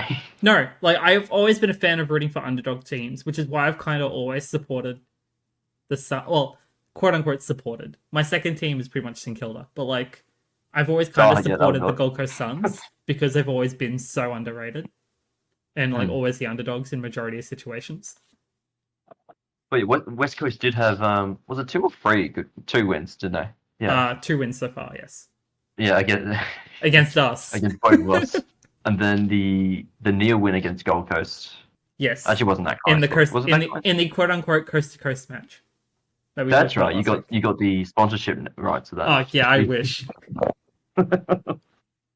No, I'm still really excited to see where West Coast season goes from here. Yeah, like especially how they look without a forward. Yeah, I mean, okay, maybe if we fast forward a couple of weeks to when they might be exciting to watch again. Yeah, because granted, I didn't write it down, but yeah, they don't have Waterman, which is going to be rough for them. And I think the next game is Collingwood, isn't it, on Sunday? I think so. Yes, it is. That's in Melbourne too. That's a rough one. Yeah, they're not going to have fun with that one. No, no, they're not. Anyway, back on Essendon. Harley Reid will get to visit his family again, though. Yeah, good for him. Always nice, take a little bit of a I can't believe there's controversy about that. He's a young kid living away from home. He didn't really need to play against Gold Coast, I'll be honest. But, is what it is. Media's going to make a fuss about something. Do you reckon they would have won if he was there? It was a chance. It's a chance. We'll never know. Essendon, yes. Sorry for interrupting. No, you're good. We do a lot of tangents on this show. It's good. Yeah, it's fine. That's the whole point, yes. Ben Mackay, I thought was really good in defense. Finished with 18 touches at 94.4% efficiency, 5 contested possessions, 7 intercept possessions, 7 marks, 4 tackles, and 100% time on ground. He never touched the bench. Mans was always on his feet. I'm noticing a lot of players are doing that more and more often. It's primarily a lot of defenders, which is especially key defenders, which is very interesting. Now, if you give me 2 seconds, I have a stat for this. Right. Whilst you're finding it, I'll quickly run through Archie Perkins. This is such a big page. He has been very lively so far this year, and it's been good to see. He finished with 17 touches at 6 contested possessions, 4 marks, 8 inside 50s, 2 clearances, 3 goal assists, 5 score involvements, 5 tackles, and 23 pressure acts. Which is very good for a young midfielder. It's very good for a young midfielder. It's very good for any midfielder, to be honest. Absolutely. But for someone like on the younger side, body isn't as built up and as tough as the more experienced midfielders. Like, it's good that they're laying those tackles and putting on that pressure and using the speed that they have. Absolutely. Here's the fun fact for you then. We have 3, 4, 5, 6, 7, 8, 9, 10, 11 players this round who did not leave, who did not touch the bench. And maybe not surprisingly, none of them played for Brisbane. Substitutes? Oh, yeah, the Brisbane one, not surprising at all. But how many of them were late subs, for example? Because I haven't got every sub name memorized, but I do see Ben Mackay's there. I see Jeremy Cameron actually. Is Camden McIntosh on that list? He is not. Okay, he did touch the bench then. Because he was a late sub in for us, but I guess he touched the bench. I think what's really interesting to me, and this is hella tangent because I'm jumping back to the North game, but both Charlie Comben and Aiden Core are on this list as 100%. Huh. I know Aiden Core had a pretty decent game, so that's pretty interesting to see. Yeah, and not surprising, but Jacob Wiedering, yeah. Yeah. No, he puts in 100% of the effort, which is why he's 100% of the ground. Oh, he's got the heart of a horse, yeah. I have no idea how he does it, but Carlton need him. Drugs, maybe? True. Yeah, not gonna go deeper into that. That's back on the current games. Yes. Positives for West Coast. Essendon. I thought Tim Kelly had one of his best games as an Eagle, considering Absolutely. which has been hard to do since he went over there. Finished with 29 touches at 75.9% efficiency, 14 contested possessions, 6 inside 50s, 9 clearances, 2 goal assists, 6 score involvements, 4 tackles, 24 pressure acts, and 548 meters gained, which is sadly less than Nick Dacos. Thank you. Tom Barras had a really good game of defense. I'm obligated to spit at the mention of his name simply because I'm a Fremantle fan. But I mean, very valid and understandable. But unfortunately, he had a good game, and I have to mention he did have a good game. I was watching. 22 touches at 81.8% efficiency, 10 contested possessions, 11 intercept possessions, 8 marks, and 96% time on ground. Not quite enough to make the list. He must have touched the bench at like 1% for each quarter. Yeah, it was an excellent game, though. Just a brief sit down. I mean, 11 intercepts is like maybe I'm going crazy, but against Essendon specifically, that's half of his touches. Yeah, which is wild. Do we know how many tackles he got? I did not write it down. Didn't write it down. Might not be worth looking at. I don't think it was worth looking at. I think he might have only done like 3 or 4. So his game was very much intercept focused rather than chasing down the man, which isn't a bad thing. Yeah, intercept defenders are very important.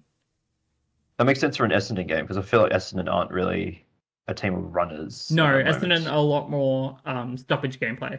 They like clearances. Yeah.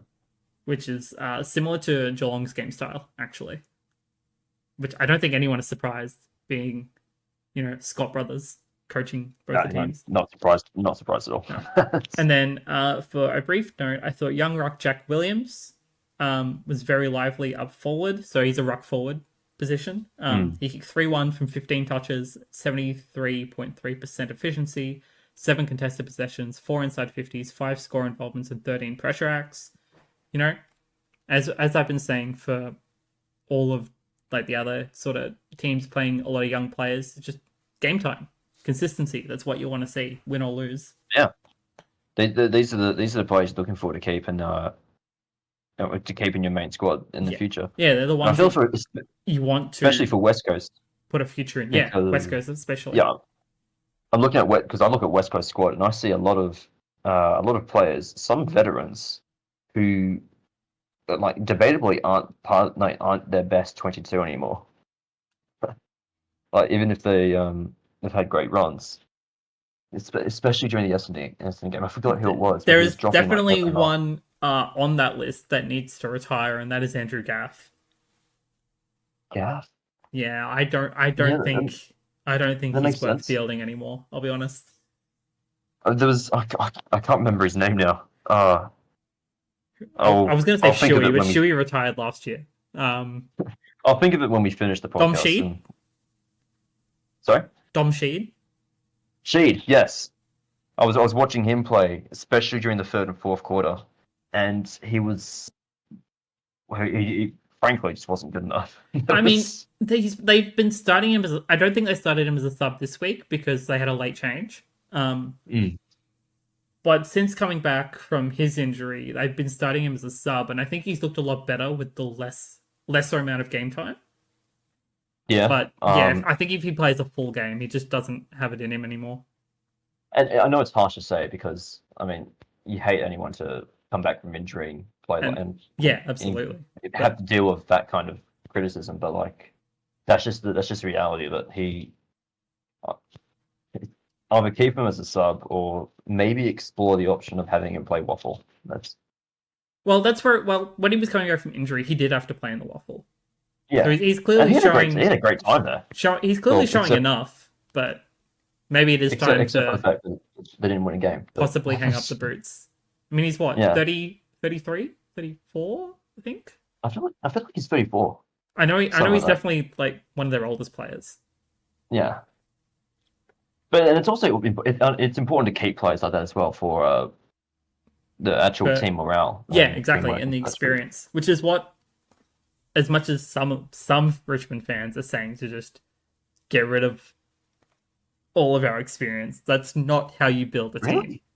Yeah, I know. People are ridiculous. It's knee-jerk reactions. What, Martin? That's Martin's. Well, I have thoughts on Dusty. I personally, we're about to go into the Richmond Freo game anyway. I was going to say, do you want to get through the injuries and then we can jump straight into that? Yes. Okay. So the injuries were Noah Long for West Coast did a knee. I don't know if it's an ACL, but it didn't look very good, unfortunately. Elliot Yeo did a groin. He'll be out for a couple weeks, which is unlucky because again, he's been in all Australian form.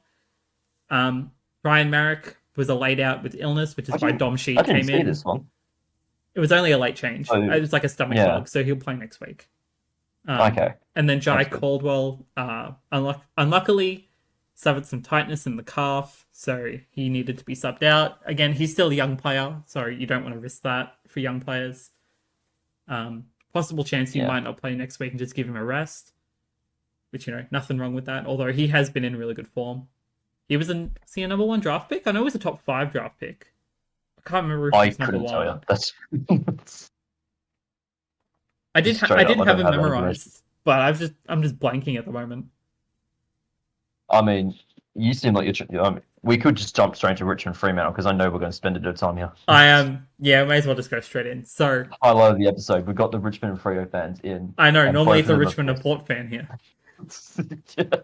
So I'll mention the scoreline just before I get into the whole Dusty thing. So the scoreline was 6-13-49 to 15-13 103. It was not pretty. That sucks. I'm kind of glad I missed the first quarter because it was. I watched this whole thing. It was not for you. It might have been worth watching because you're a Freo fan. For me, I was there and it was not worth watching. You would have enjoyed the first minute because you got a goal in the first minute. Like if I was there for the first minute, I would have enjoyed that first minute. Yeah, it's a shame you missed it because there wasn't really much else for you. Yeah, unfortunately, I had some other stuff to do and I missed my chance to get there early, which was sad because so for our pre-game thing is like we do homecoming heroes.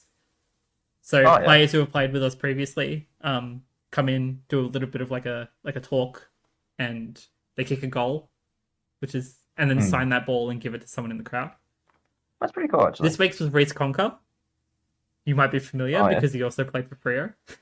Vaguely, I think he was a bit before when I was getting interested, but I know the name. Yeah. So he spent majority of his career at Richmond.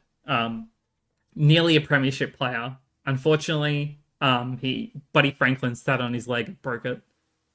Well, that's what I like to say. It's not actually what happened, but it's what I like to say. So that ruined the one chance of him actually getting a chance at premiership glory, which is sad because I really, really liked him as a player. But he was probably the highlight of many people's days on Sunday. Yeah, fair chance of that, honestly. So he's from WA, which is why he went to Freo for a bit, and then he retired, and then That's probably why he was at this game, actually. Possibly that too. Actually, that might have just been a pure coincidence. But then he retired. He came back to Melbourne. And now he's currently the runner for Melbourne. Which is why it would have been funny to do a homecoming hero last week. Because it would have been him working at the same time. that would have been interesting, yeah. During the match. But anyway, Dusty rant. I think he should retire at the end of the season. Walk me through it. Pretty much, because everyone knows he's a very private person, right? But he loves the game. He loves playing footy. Again, he will always be a champion. But I just don't think his body's got it in him anymore. Like, yeah, he can have moments, like most veteran players can, but I don't think it's consistent enough to where it's worth playing that extra year and just seeing what happens. Yeah.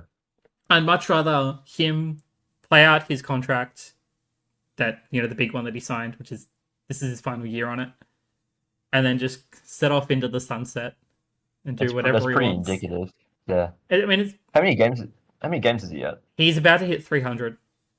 He'll hit I was pretty close. He'll play 300 against Hawthorn at the, as far as tracking for it goes. You might actually win that, you know. I know. That's a non-zero chance. So yeah, I honestly I wouldn't even be surprised if he plays his 300 and then calls it there. Like, I'd be okay with him not playing out the rest of the season after that. Depends on if he wins or not. Yeah, but I also don't think he should be. Sorry, I also think he shouldn't be the only player to retire. Like, I think Grimes probably should retire. I don't think his body has it in him either. Like, he's suffering too many injuries now. Prestia as well. Granted, age for Prestia isn't the issue. It's his soft tissue injuries that are the issue. Yeah. He's just not like, when he's on and he like actually fit, he is insane. But when he's not, certainly a lot like Fife, to be honest. He's pretty much the Fife sort of situation. Which is an interesting point to raise this week, actually, but we can get into that in a bit. We will get into that in a bit. And then I think Pickett should probably also retire. Not that he's bad, but he's very inconsistent. And it's, I mean, again, it's also probably an age thing. Like, he's 33, I'm pretty sure. Which is crazy to think about, that we've had him for 5 years. It doesn't feel like 5 years. No, you're right. How long ago was 2019? 2019. That's a good year for you. His first game was the grand final. Also, barely even 2019. Yeah. Well, we signed him in the mid-season draft because it was the first year it was reintroduced. But yeah, so like, I think what we should do, like, I think some of our veterans should hang it up. We still have plenty of like older players that are good experience for the younger players. With players like Baker and Graham. That was interesting you mentioned Baker. Yeah, Because, I know. I'm aware. I'd be okay with them being traded, provided we're able to get something good back. We'll give you 5. How's that sound? I mean, he grew up barracking for Richmond. It's not a bad shout. Trade deal. We get Baker, and you get someone who probably should retire at the end of the year anyway. Who will probably retire? Yes, sure. But yeah, like, if we're able to get like some good trade picks out of that for the draft. Realistically, Baker's 100% worth of round 1. I can honestly see Fremantle offering like 2 round 1 picks. I think West Coast could also offer a round 1 because I know they're both after Baker. Well, yeah, but it's in the West like every second day. Yeah. Yeah, well, if they're not talking about Harley Green, they're talking about Liam Baker. Yeah, Baker, you brought a new house? West Coast offers. Well, the hopeful outlook for Richmond fans is that it's just for investment. But that's not the case. Like, I think what he's going to do is something similar to what Brandon Ellis did when he went to the Gold Coast. Is that he achieved his dream at Richmond, won 2 premierships with us. Baker's won 2 premierships with us. Now he's going to like try and secure a future after football. Like, go to another team, whether you play finals or not, that's fine. But just play for money and secure a decent future after AFL. Yeah. There's not a historically long career. That's well, I mean, Baker's still young, so he could still play finals. Oh no, absolutely. Baker's got a long career ahead of him. But like, as a career choice, football does not cover you for that long. Yeah, correct. Once you hit like 30s, it's 50-50. Yeah, I remember like as a kid, I think I was watching Anthony Koutoufides play when he was like 36 or something. How he lasted that long is insane. It's crazy. Wasn't I was gonna say Grundy.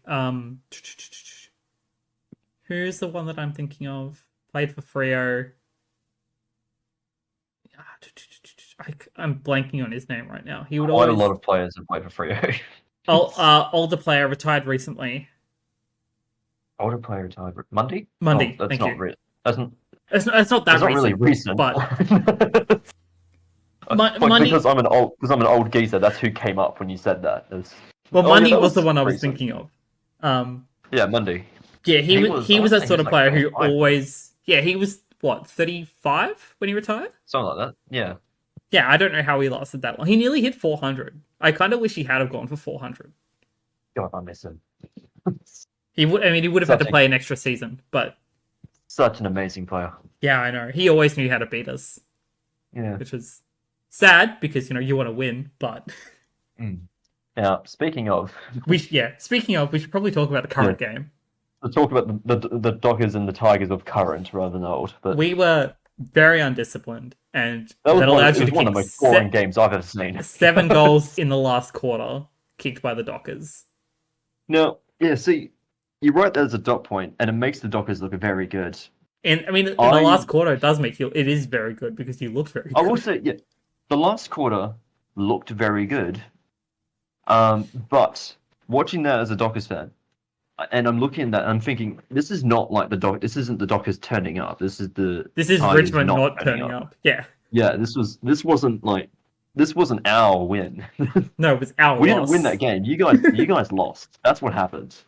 It was because especially if you jump one quarter beforehand, you jump to the third quarter, and I know it doesn't really showcase on like the stats. Because I think Richmond kicked 3 goals and we got 2, and that was the quarter. Yeah, pretty much. But if you if you actually sit down and you watch the third quarter, which I know you did, it was boring as hell.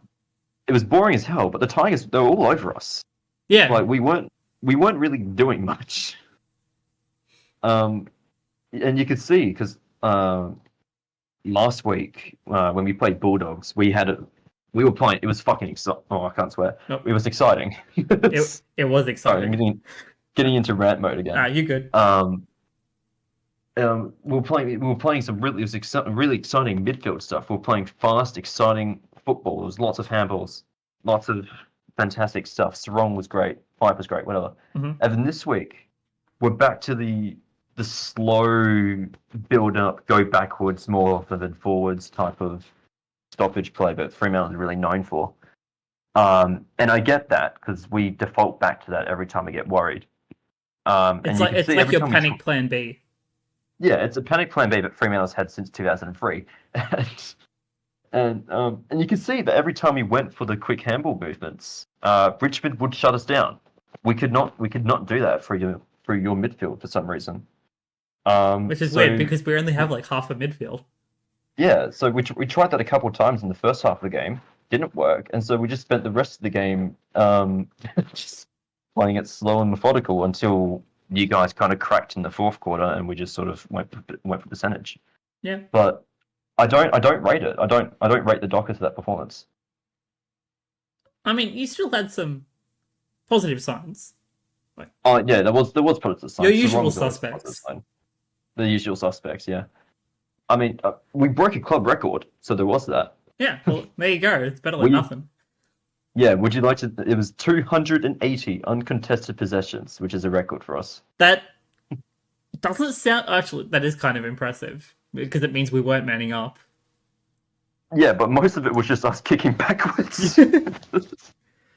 But no, we broke the record for uncontested possessions. I think we didn't break the record for marks inside forward 50, but we got very close. I mean, better than nothing. That was just the type of game it was. That's kind of how it is. Blowing me out. Yeah, that's what it was. When you're playing against a bad team, easy to get good stats. I know I'm Freo's harshest critic, but it really felt like I was watching a bad team against a slightly worse team. It was a fair assessment. I mean, that game was I'll be honest, that game was putting me to sleep. And I was there. Anyway. How was the G, by the way? Packed up. Oh, I love going to the G. Packed. Like, even when... 100,000 people? I wish. I have been to a 100,000 people game. That's crazy. This was amazing. Not even half that. Which, I mean, I it's did kind of... notice. Honestly, this game should have been played at Marvel. But then again, Doggies Hawthorn was at because in Marvel. the game after that was Hawthorn and Yeah, that was at Marvel. So... no, well, I probably should have been at MCG. But I did notice. Well, yeah, but it was a when Doggies home game, and Doggies don't really play home games at Yeah. Marvel. Oh, sorry, at But, the MCG. So the AFL put out the article on like the how this runs a really good attendance, third best attendance ever, whatever. And then they This go game through definitely each was game. not one of them. They go through each game and explain like the different records the crowds broke, and they don't even like Fremantle and Richmond is not even mentioned anywhere on the page. They have. I'm pretty sure we notes only for got every like... single game except ours. I didn't look at the numbers for this one, but I'm pretty sure we only got like 38,000. That's still pretty good, actually. I would, to be honest. I mean, on average... 37,000 for a Fremantle game at the MCG is, like, I'll take that. On average, it should have been higher, but... It looked much worse on TV. I mean, It looked empty. majority of the fourth level was closed. So that's why it probably didn't look very good on TV. Is there a reason for that, or is that just something they do? I think it's just when they're expecting low crowds. No, didn't know that. That's yeah, I mean, I guess it makes sense. It saves on like food and stuff for going upstairs. I don't know. Anyway, players. Hayden Young, I thought he was best on ground. Fantastic. 30 touches, 14 contested. I think he was in like top 3 for the entire round for hitouts. Yeah. Which was, well, I mean, it shouldn't be a shock to me, but I was happy when I saw it. He is very, very dependable and very important to Freo right now. He's one of the bright spots in my life. 4 intercept possessions, 7 marks, 7 inside 50s, 8 clearances, 2 goals, 11 score involvements, and 5 tackles. He was pretty much doing the majority of the hard work. Yeah. and then you look next to him, and there's Caleb Sarong. And then Sarong, who I will continue to push for Brownlow, despite the fact that I'm clearly delusional. Yeah, I mean, he could be a smoky top 5, but I don't think he'll get it. No, but I'm biased, so... Yeah, that's very valid. I would say I'm biased as well, but we have no chance. No one is making the Brownlow this year.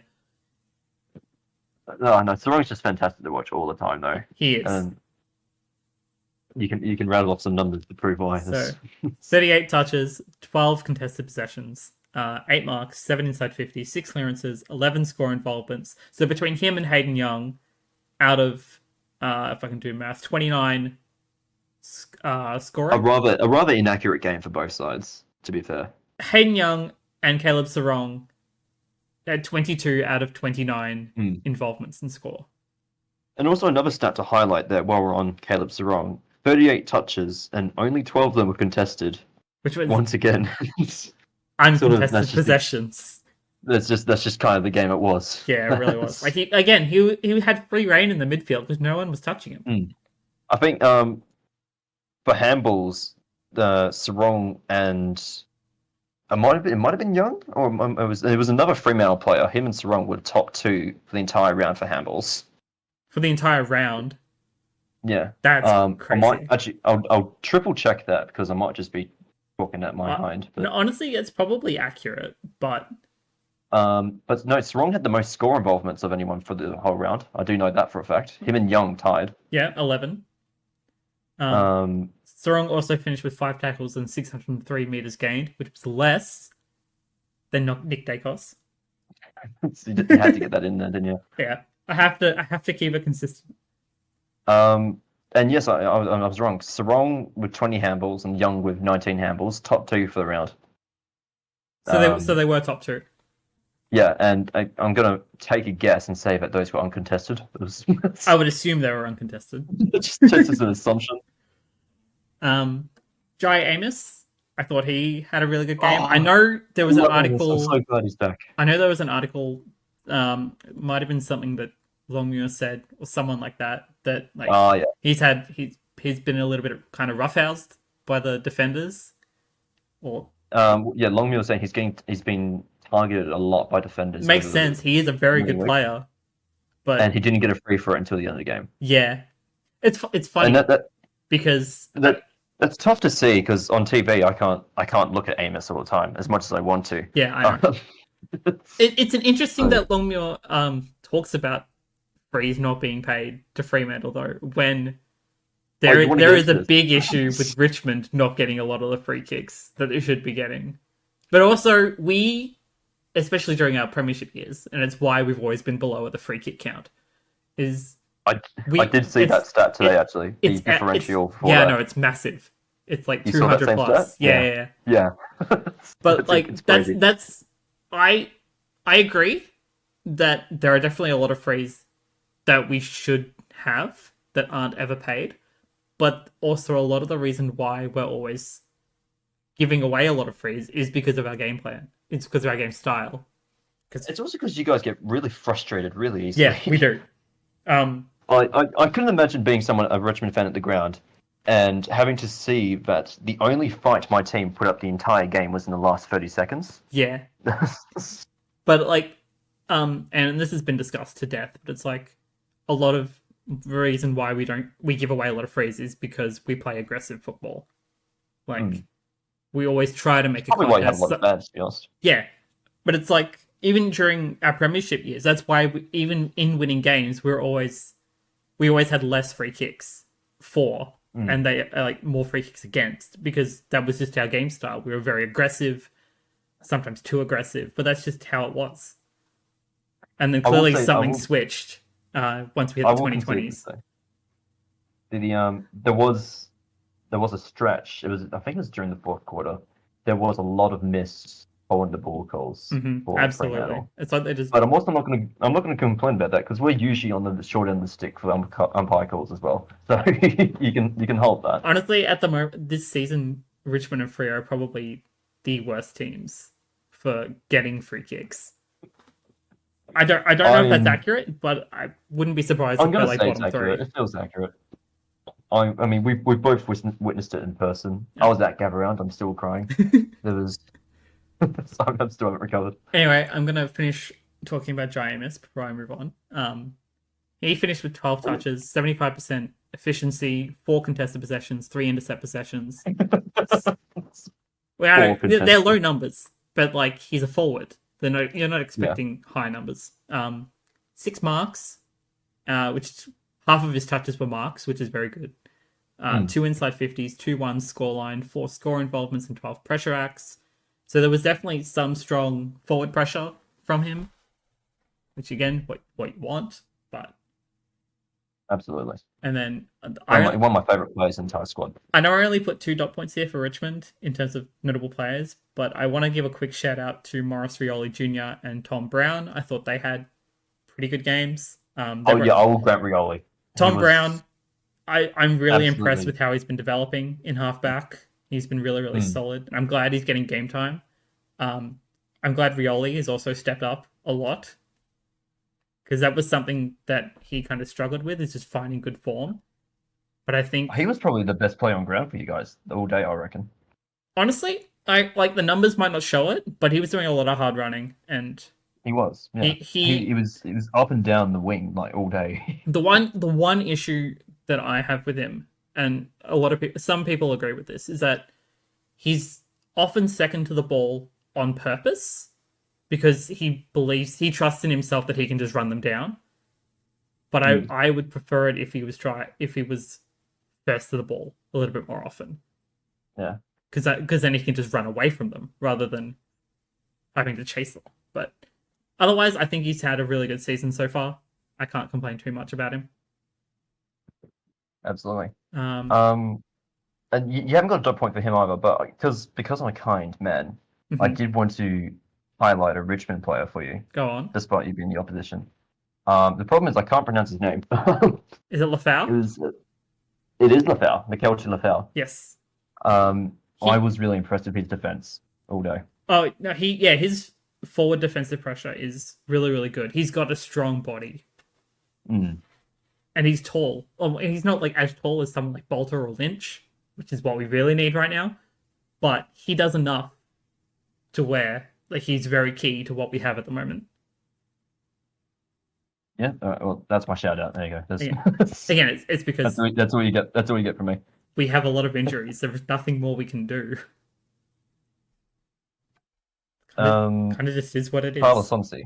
Sonsi, I thought had a really good game. It was good to see him back in the side. He's been in and out kind of all season. I don't know if it's like a form issue or if it's just like on the injury front. They just like maybe Uz is just trying something different. I got no idea. But it was good to see him in. I thought he finished really well with 18 touches, 83.3% efficiency, 6 contested possessions, 4 intercept possessions, 4 marks, 2 inside 50s, a goal, which is good to see. Glad to know he can still kick. 5 score involvements and 24 pressure acts. And then Jaden Short, who's always been one of the lights of my life in this team. He's probably one of my favorite players. Collected 28 touches, 85.7% efficiency, 8 marks, 4 score involvements, and 609 meters gained, which is sadly less than Nick Dacos. And then on the injury front, it's only a tight calf to Sean Darcy, which not a bad thing, all things considered. Like, as long as they look after him, alright, he should play next week. I'm always just I'm wired to assume the worst with Fremantle injuries, but no, I get that. I think Fremantle did put out a post either today or yesterday about how long he's expected to go out, but I can't remember what it was. Actually, real quick before we move on from this game, I do want to give a shout out to Fremantle. Well, I don't want to use the word legend because it's a bit up there. We'll call him. It was a highlight of my day in Luke Ryan. Luke Ryan had a great game. Had that.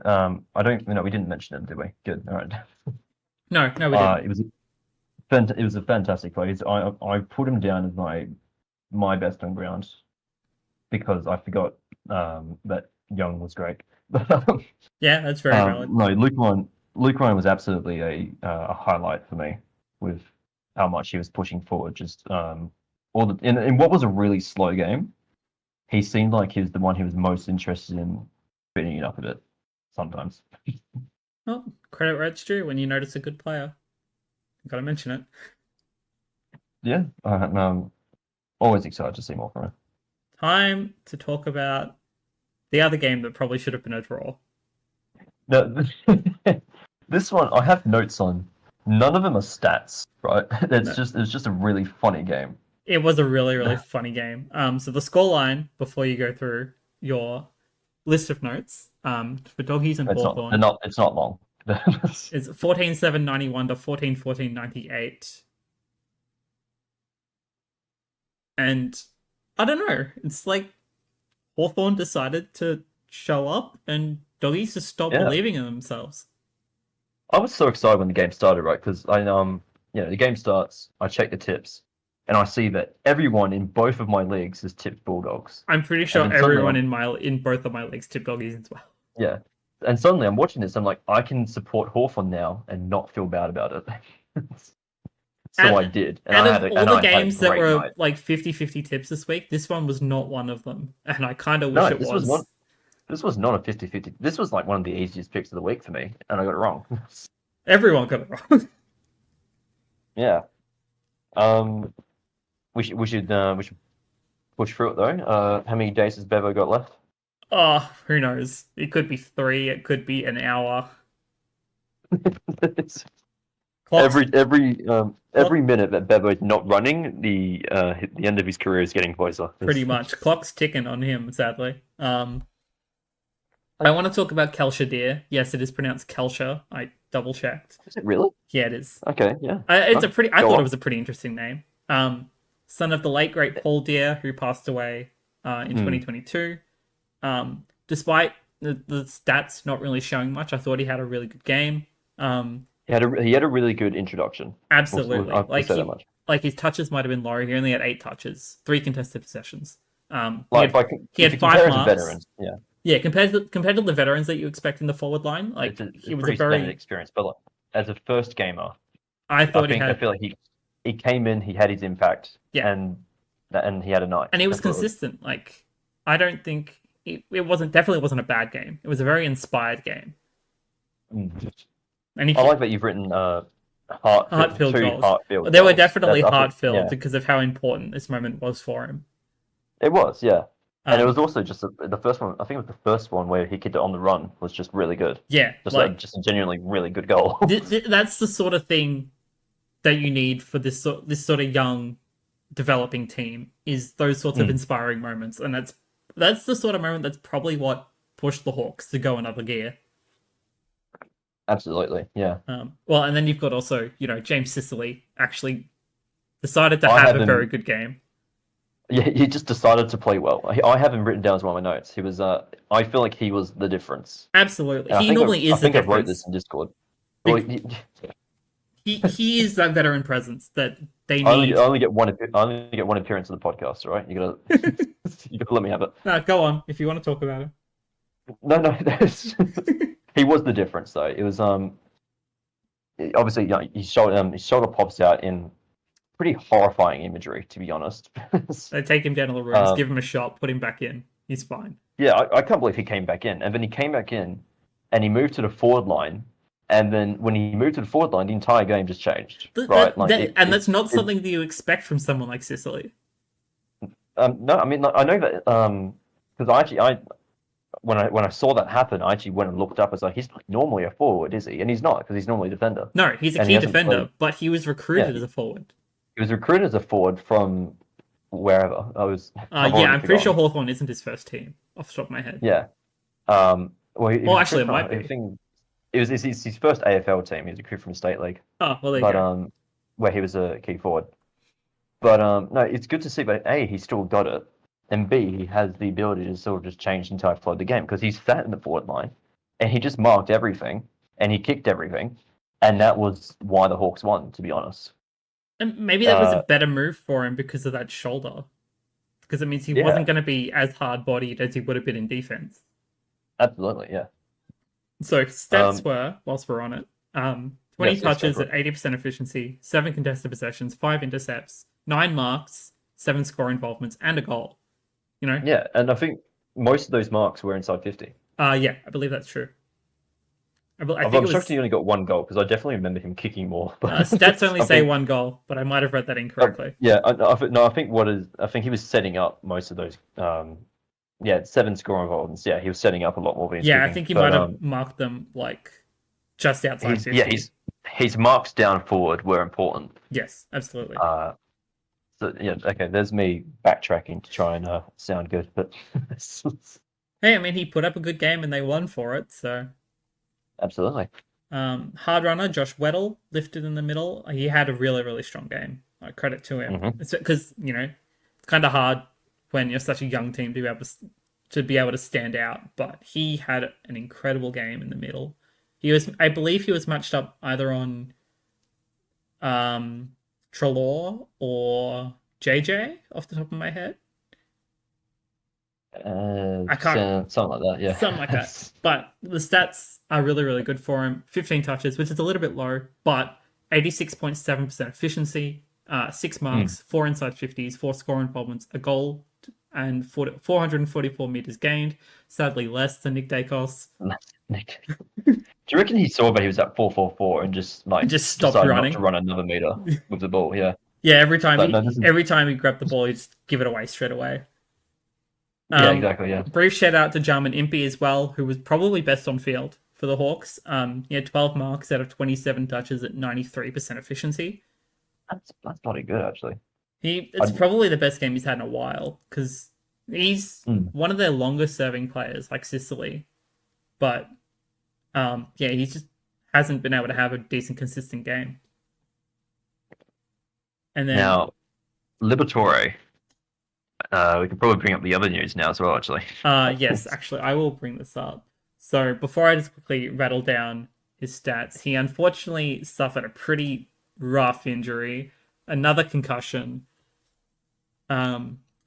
And sadly, because of how close to the other concussion that he had, he will be missing more game time, not just this week against Richmond, which is not good because he's probably their best player at the moment. Him and Team English. I think English has had a really, really good season. But yeah, there's it seems like there's a genuine concern because he's got a long history with concussions already. Well, yeah, like As, you don't want him to be in a similar position to Brayshaw, yeah, where it could end your career. You, it sucks. it does, especially when he's this good. You wanna take care of the head, especially his head. Well, you want to take care of everyone's head, but right now, liver especially, we want to look after him. Yeah, and so he's on indefinite hold, wasn't it? Yeah, Yes. He's indefinitely out until they figure out what's going on. Which will be at minimum probably 6 to 8 weeks. Mm. And then, after 2 months, if he's not any better, they'll rule him out for the rest of the season, and then we'll go from there. Just see where they go. Yeah. So and it does because he is a great player. He was great all night. Incredible. Yeah, I know, and his stats tell as well, which we'll run through. Which you find a concussed man who can do this. Well, I wouldn't say thankfully, but he was concussed late. So he racked up most of his stats before then. So he finished with 20 touches, 95% efficiency, which is insane, considering he was playing midfield. 11 contested possessions, 4 marks, 9 clearances, 5 score involvements, and 26 pressure acts. So honestly, if he hadn't have gone off, he probably would have won the game for them. I think he could have been the difference maker. 7-point margin? Yeah, you know what? Yeah, there's a genuine chance. I mean, we'll never know, but yeah, hindsight is 2020. But Team English, maybe you'd be seeing at 41 tips. I know we were kind of theorizing the whole Ruckman v Ruckman sort of idea the other day in the Discord server. Yeah. But Tim English is genuinely scary. So he had 18 touches at 100% efficiency, 9 marks, 2 clearances, 8 score involvements, 4 tackles, and 2 goals. Thinking about what 100% efficiency looks like, and well, it's just impressive. Yeah, honestly. Every kick hits his target, every handball hits a target. Yeah, that's usually what the from 18 touches. That's like there's no other word for it. It's great. No, yeah, like 18, like somewhere between like 16 and 22, I think is the average. So it's pretty consistent. James Harms, since moving to the Dogs, I think finally actually had his best game so far. 21 touches at 81% efficiency, 8 contested possessions, 6 marks, 2 clearances, 7 tackles, and 13 pressure acts, which again isn't numbers as high, but it's a consistent game for him when he's been 50-50 all season long so far. So it's good to see that he's found some good form. The consistent game, and he made an impact. Yeah. Which is the most important thing. Exactly right. And then, Sicily with the shoulder. He did manage to play out the game. He could miss this week because of it, though. We'll see. And then finally, Q Clash 26. Very quickly before we move on to the Q Clash, I did have one stat I want to give you. Oh, yeah? For the Richmond game, because I know you're a Richmond fan, and this is important to you. We're going back a bit. Go on. Yes. If I'm not mistaken, this is the first round in Richmond's history where they've finished a round in 17th place. Possibly true. Can't remember off the top of my head. Like since 1908 when they joined the VFL, first time, because obviously there's only been 18 teams for a short while, but first time they've ever finished in 17th. So congrats. Well, for this far in the season, we definitely have wooden spoons. Yes, just 17th exactly. Okay, fair enough then. Anyway, Q Clash 26. Sorry, yeah, that was important to me. No, that's fair enough. We're bad. We get it. Gotta rub it in while I can. This should have, honestly, Brisbane should have demolished them. The scoreline was 10-19, 79 to 6-9-45. It wasn't pretty, I'll be honest. This was another very funny one. It was. I mean, injuries aren't funny, but it's funny that they had a non-zero chance of maybe having to forfeit the game. But it's crazy that could have happened, but also crazy there was just so much stuff going on. But because of it, Gold Coast still didn't catch up. I can't believe Gold Coast managed to fumble that. It's like that it didn't show up in the second half. I can't. It was hard to watch because I know I tipped Gold Coast and I know you tipped Gold Coast. Yeah, we did. We were the only two. It was not a good look. Bit controversial in the first quarter when Charlie Cameron he wasn't properly injured. He did go off. But what he did something to his leg and then was made to stand on the mark while he's I saw that. not being able to stand. Yeah, that's definitely controversial. Insane clip. But he came back on. He played out the game. He's all good. And he seems pretty. Yeah, he seems pretty good, which is always good. We'll get into. I don't think the rest. The Lions could have done with another injury. Oh yeah, no, definitely not. Well, because he would have been the first. Well, he would have been the second one technically. He might have actually been the third. You know, if we count just before the game. But there was only one before the game, and then there was one in that first quarter. Yeah, there's one before the game, and then the one in the first quarter where Logan Morris got subbed on. Yes. And then Cameron was like a minute after that, I think. Yes. When he had to go off for a short while. No, yeah, that is correct. Sorry. But before we get into those injuries and how tragic that all is, let's talk about the Marcus Ashcroft medalist in Dane Zorko. Now, see, I didn't get to see this because they cut the bounce. I watched the whole game. I managed to actually watch the whole game because I got home in time. He had an incredible performance. Probably one of his best performances. I did see the game, but the medal ceremony got cut off. Oh no, I missed the medal ceremony because Foxtel switched over to bounce. Yeah, exactly. Yeah. But I mean, I saw his whole performance, and it was a great performance. It was a great performance. 40 touches, 72.5% efficiency, which means just 26 of his 40 touches I think were effective. Rough math there. 16 marks, 4 inside 50s, 3 clearances, 8 score involvements, 5 tackles, and 852 meters gained. Obviously first of the round with that stat. And definitely more than Nick Dacos. Again, playing from home, we're doing it well. But also just even outside of the running gag, an insane amount of meters to run with the ball. Yeah, that's with the ball. You can imagine how much he was running without the ball. Oh, it boggles the mind. And such an incredible athlete, Dane Zorko. Hugh McCluggage, I thought he had a very, very consistent game. I know he's one of their most important players, and sometimes he'll go missing, like he did against Geelong, which was a little bit unlucky for him because it was wet weather footy. But he had 32 touches, 14 contested, 7 marks, 10 inside 50s, 9 clearances, 9 score involvements, and 611 meters gained, which was less than Nick Dacos. Important, yep. And then, honestly, the most important player of the game was Logan Morris. My favorite story of the night. Absolutely. Or the whole day, rather. The man played played his first AFL game on Macca's and some soup. Yeah, wearing boots that did not fit nothing him. But soup, Macca's, and just dreams holding him together. Wearing boots that did not fit him. Finished out the game running, I think, 22 kilometers across both games because he played I think he played 3/4 of a VFL game before coming in. Only 3/4? I think he played first, second, and third, and then was pulled out. Okay, yeah, I'll trust you on that. Yeah. At least I think that's what was said. He might have played all 4. I can't remember off the top of my head. I know the storyline was that he played all 4, but I don't think that's true. Makes a better storyline, though, doesn't it? It does. Yeah, he played 8 quarters, which is insane. But yeah, what a way to make your debut. And he still kicked a goal. He still got his first goal. And honestly, I would have been too tired to even celebrate at that point. But he went for it. He went for it, yeah, because he kicked it early. Because I think he kicked it in the first quarter. That was also on the run, I think, wasn't it? Yes. It was first quarter, yeah. Yeah, he kicked a 1-3 scoreline overall. Honestly, should have been 4 goals, but Yeah.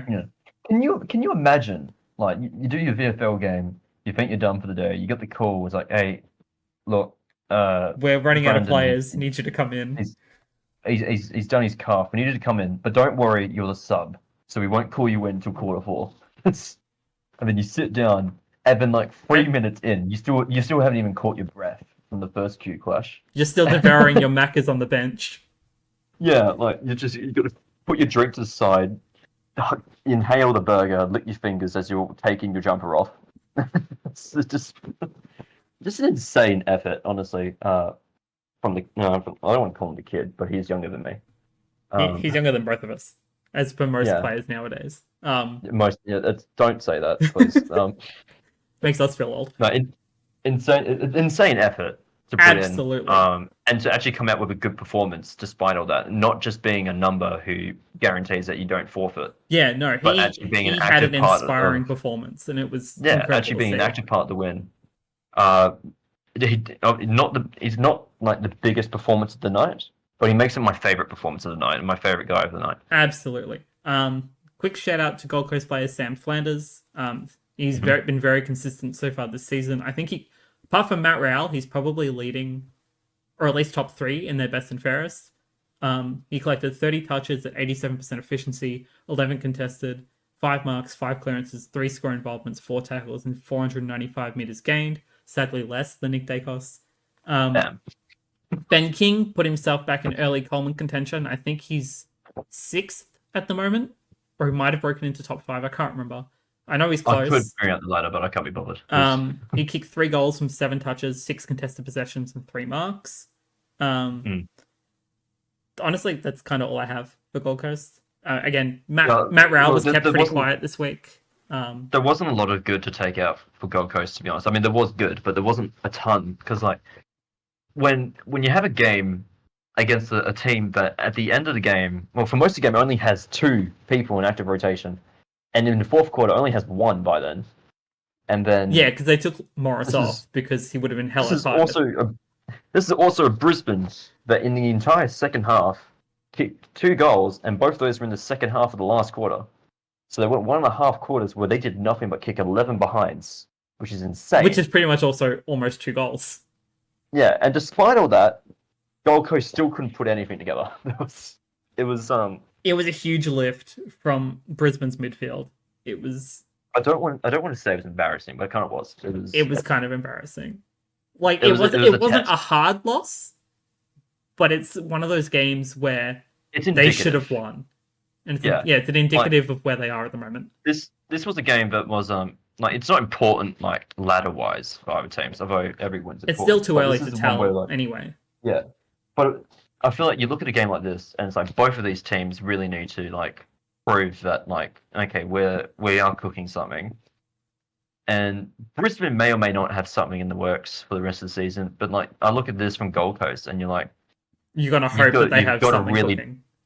You've got to really like change something in the next couple of weeks, because you can't do this for the rest of the season and expect to break your record placement of 12th.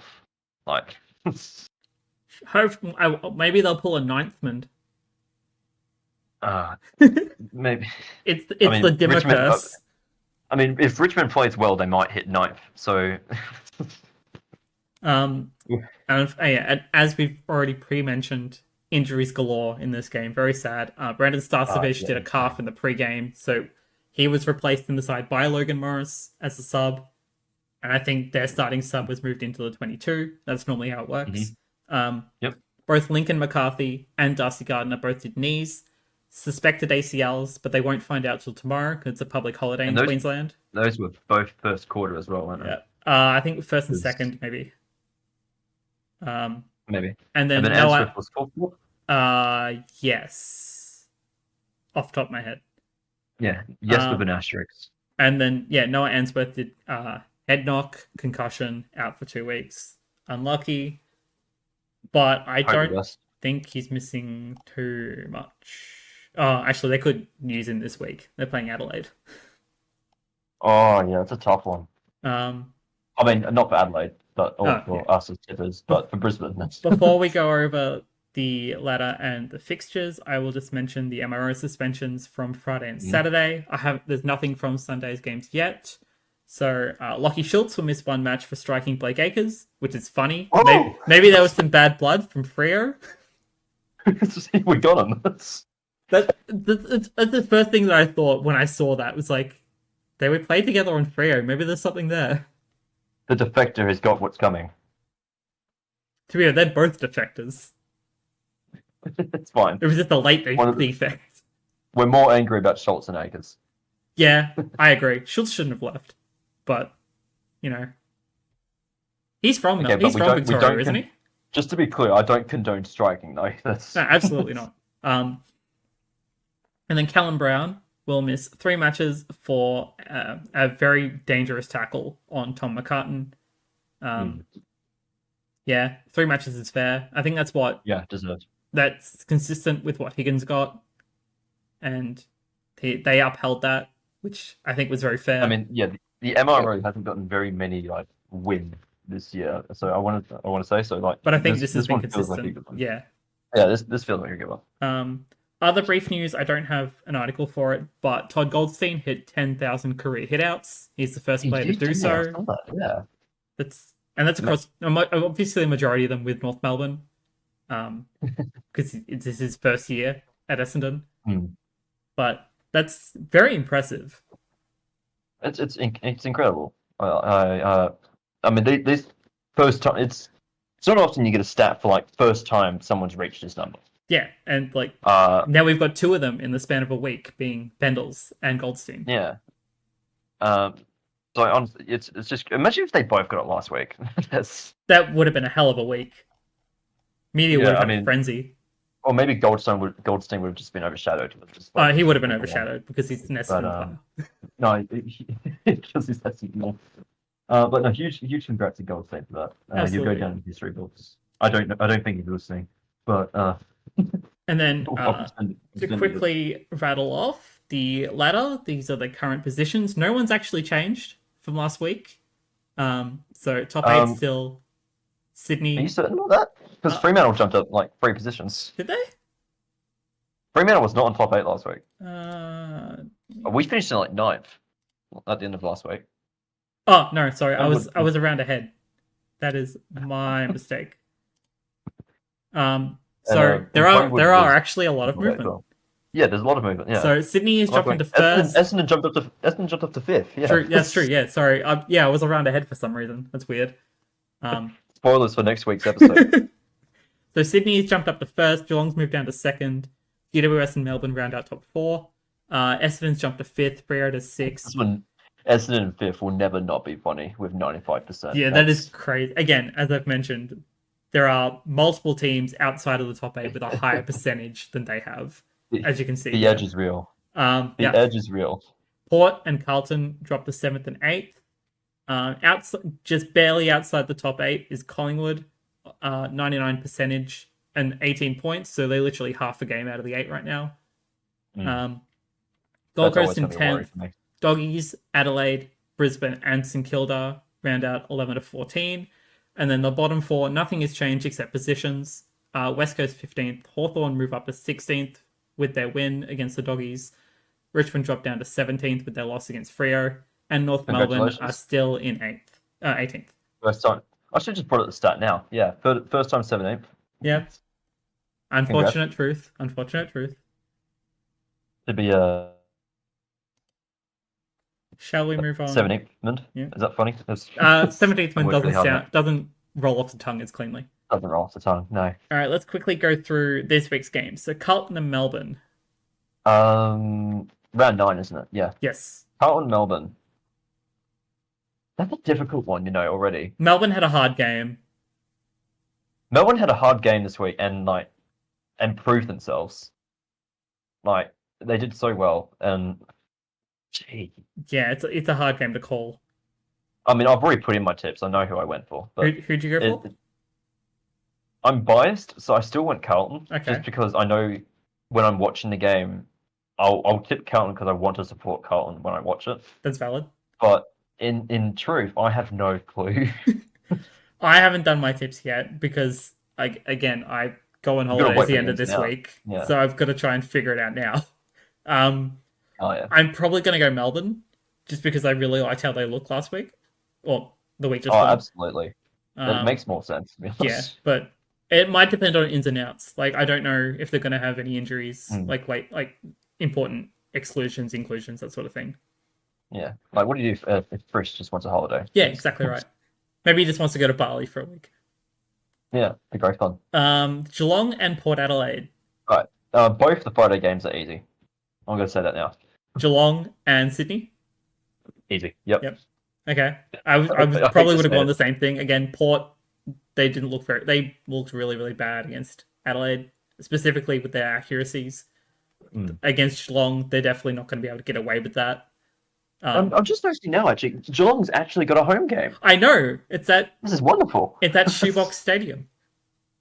Yeah, this is wonderful news. Congrats. Fremantle Sydney, I'll watch that. I'll watch the entire game. I'll support Fremantle. I'll laugh. I'll cry. I'll scream and cry some more. But I've tipped Sydney. Yep. I think that's just as much as it's cool that it's a home game at Optus, Sydney will just roll over you. We play worse at Optus. This is a fact. That's just the fact of life. True. Now here's a fun game. Hawthorn and St Kilda in Tassie. Oh, I've actually forgotten who I tipped. I'm probably going to go Hawthorn, I'll be honest. Because again, St Kilda only played North, and Hawthorn had a really, really strong game against the Doggies. Provided if Sicily pulls up okay, I'd back Hawthorn. I could see it. I could see it happening. I don't know. I might have to. Here's the thing: if I make a decision now, it's probably going to change on Wednesday. And then again on Thursday. It's a 50-50. Yeah, honestly, I think this game is a 50-50. But if Sicily pulls up, I'm going to go Hawthorn.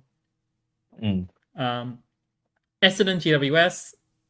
Oh, that's an easy one, yeah. You'd probably go GWS on that one. I will, yeah. Although, once again, if Essendon wins by a point, not shocked. Yeah, but again, sucks for that percentage.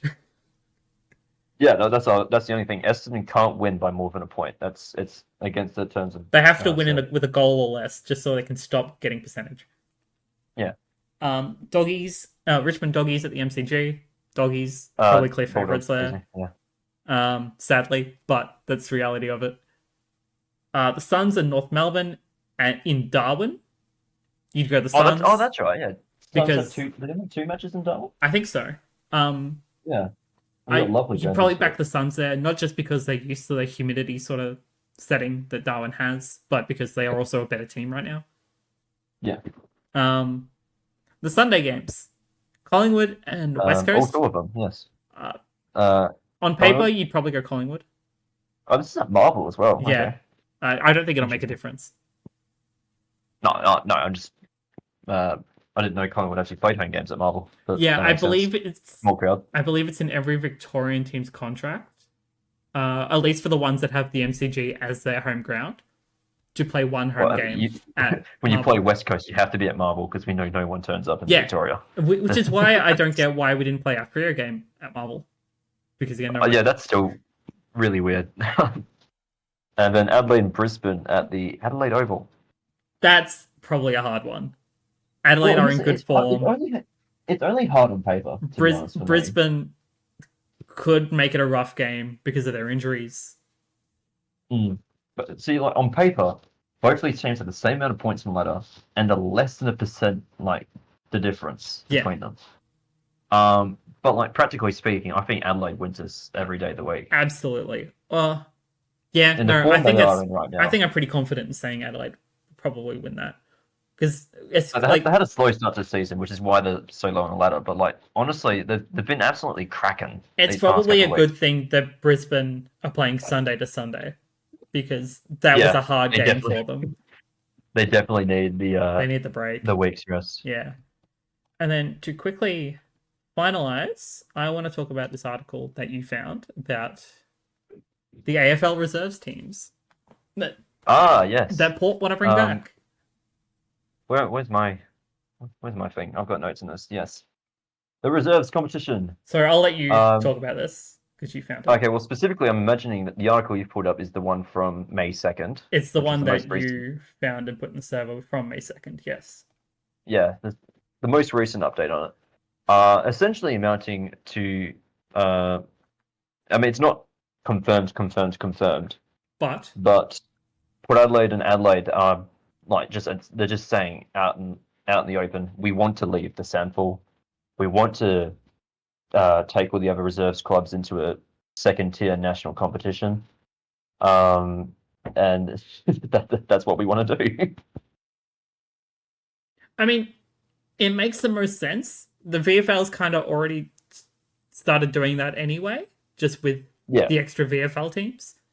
Well, that's what actually happened because there's the old AFL reserves competition, which ran from 1919 to 1999. Yeah, and then that It was became because that was 90. the VFL And VFA, and then that became the AFL.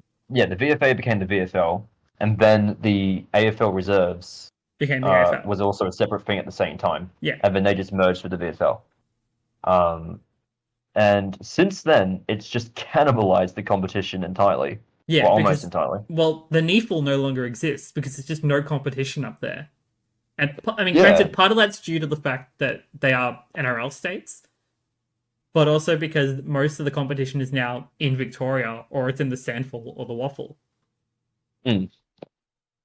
and that's the concerning thing. Like, so obviously, there's concerns right now, obviously, with the reserves clubs and these kinds of competitions. With Port Adelaide and Adelaide, it's that they're too strong in the sample. With West Coast, it's that they're too weak. Mm-hmm. Well, I mean, West Coast, that's on both sides at the moment. yeah, West Coast has not been quiet recently about like how much distaste they have for the waffle. With I mean, they support it obviously with money, and Yeah, they're still a Western Australian Football Commission owned club. yeah, like, and But you still wanna, grow the grassroots community as well yeah, as the and AFL.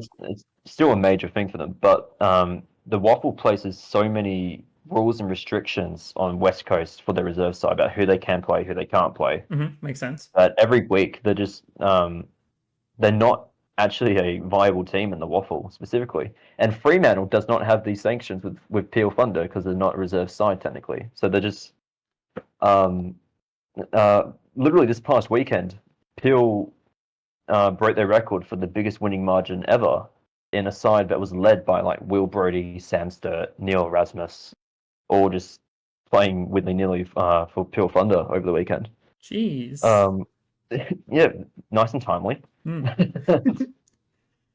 So there's all these concerns over the quality of the state competitions right now, but an AFL reserves competition, as exciting as it sounds, and I would be down for it, but you need to solve these problems first, and the problems being just the absolute messes it leaves in every state competition when every reserves club leaves, Well, I think especially in the VFL. Oh yeah, especially the VFL because that's currently thriving on the fact that majority of the AFL Yeah, teams have their reserves teams in the the VFL. VFL, the VFL is utterly shagged if everyone just ups and leaves right now. Well, I mean, Um, if you look at the teams like the traditional teams that are currently in the VFL, they're pretty strong teams. But when you yes, take out but majority of the competition, there isn't all that much left. here's the thing: three of those traditional teams are affiliated, right? So, and you look at Box Hill.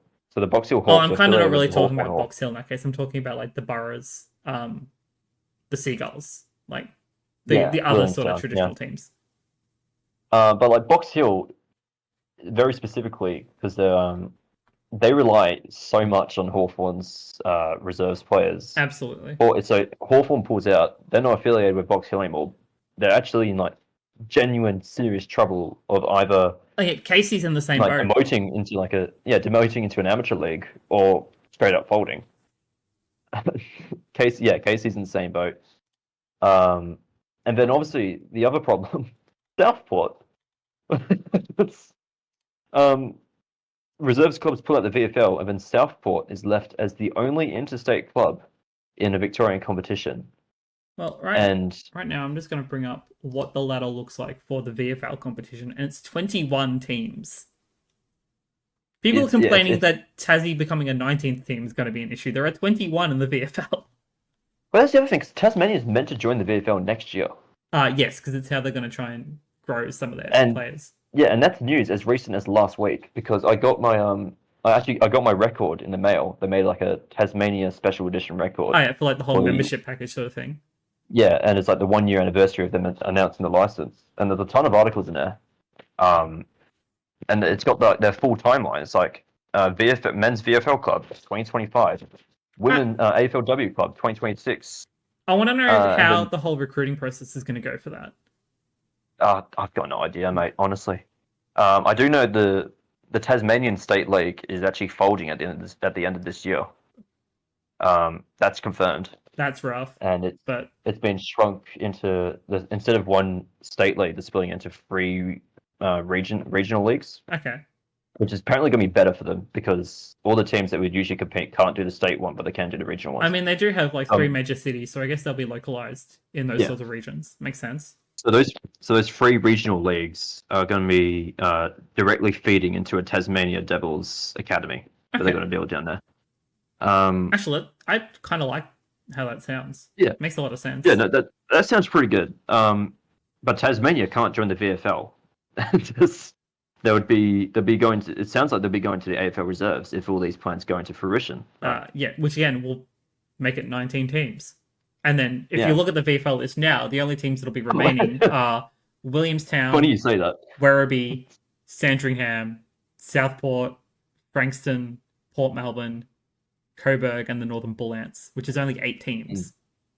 And again, Southport can't be the only interstate team in the VFL. It just won't work. No one's going to want to go to the Gold Coast to play them. Because but we already have name teams in the VFL, being Geelong, Richmond, Gold Coast, GWS, North Melbourne, Brisbane, Sydney, Collingwood, Essendon, and Carlton.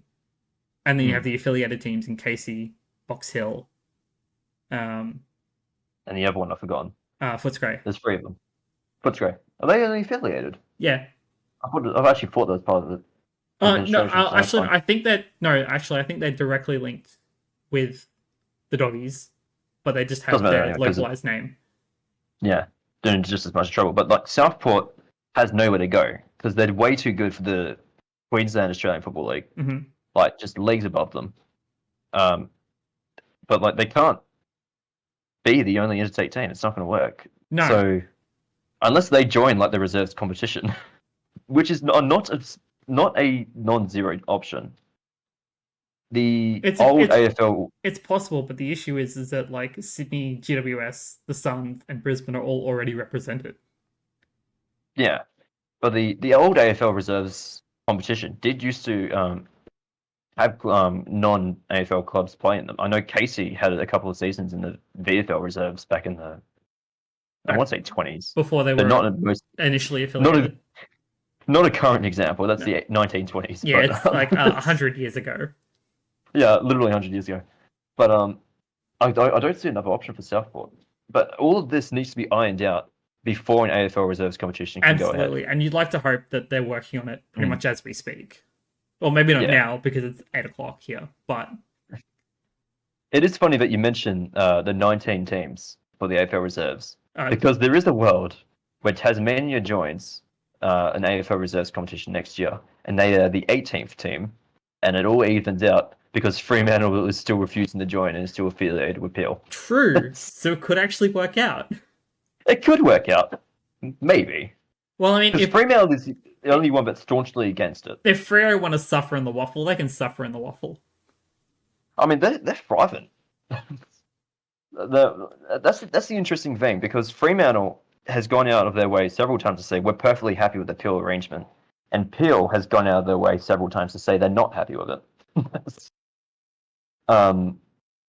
It's always really interesting to me. It's wild. If West on the other hand, if West Coast pulls out the waffle has to reintroduce the bye. Surprise. Do they go to an odd number of teams? Yeah, West Coast made it an even number. I mean, is there a team in the 3rd division that'd be able to kind of fill in that spot, or is this just not enough talent? We're pretty stretched for talent as it is. Most of our talent goes to Sydney, but yeah, that makes sense.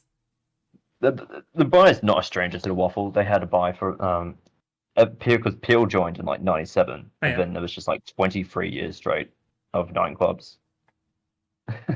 Well, I mean, it's not unfamiliar territory for the AFL either, because they introduced GWS, Gold Coast, and then GWS. That's the other thing that's been on my mind, because it's pretty clear no one wants an odd number of teams in the AFL. Yeah, because it just makes the whole season weird. It's weird, and obviously broadcasters don't like it. Yeah, so it's either one team merges, which is looking like North will be that option. I can't see that happening. I can't see it happening either because of all the history. Because And I I mean, don't think the everyone was like AFL will allow it, honestly. everyone was so merge happy in the 90s, and that was because there was serious problems with The only other like option, administration and like actual money not being a thing. But now like each of these teams have changed so much since the 90s that the branding and licenses of them is worth so much more the than the option that the merge. probably should have happened within like 10 years ago is that probably should have become the Tassie team. Maybe.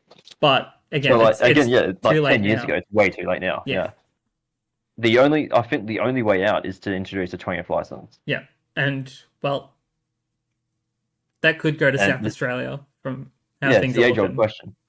I mean, like with the release of this article about Adelaide and Port Adelaide, like very much wanting to get out the Sandful. Again, like Norwood's bid for the 20th license, it just screams of get us off the sinking ship immediately. Yeah, I mean, It's what Port Adelaide did in the 80s and 90s. Norwood Exactly. has a lot of history, and we play Gather Round at Norwood Oval. That's such a funny there's oval to play clearly, I know it's a tiny oval, and like Adelaide Oval will probably still game. be the major oval that they'll use. It's shaped like a pill. It's so funny. But it's like there's clearly a lot of history there, and clearly the AFL wants to do something. But is the 20th license just too expensive? What restrictions is the AFL going to put on them if they vie for it? Well, Like, do they want to build a second stadium in Adelaide? What's kind of the go? I think that probably, if there was going to be a third club in Adelaide, I think they'd be fine with just the Adelaide Oval.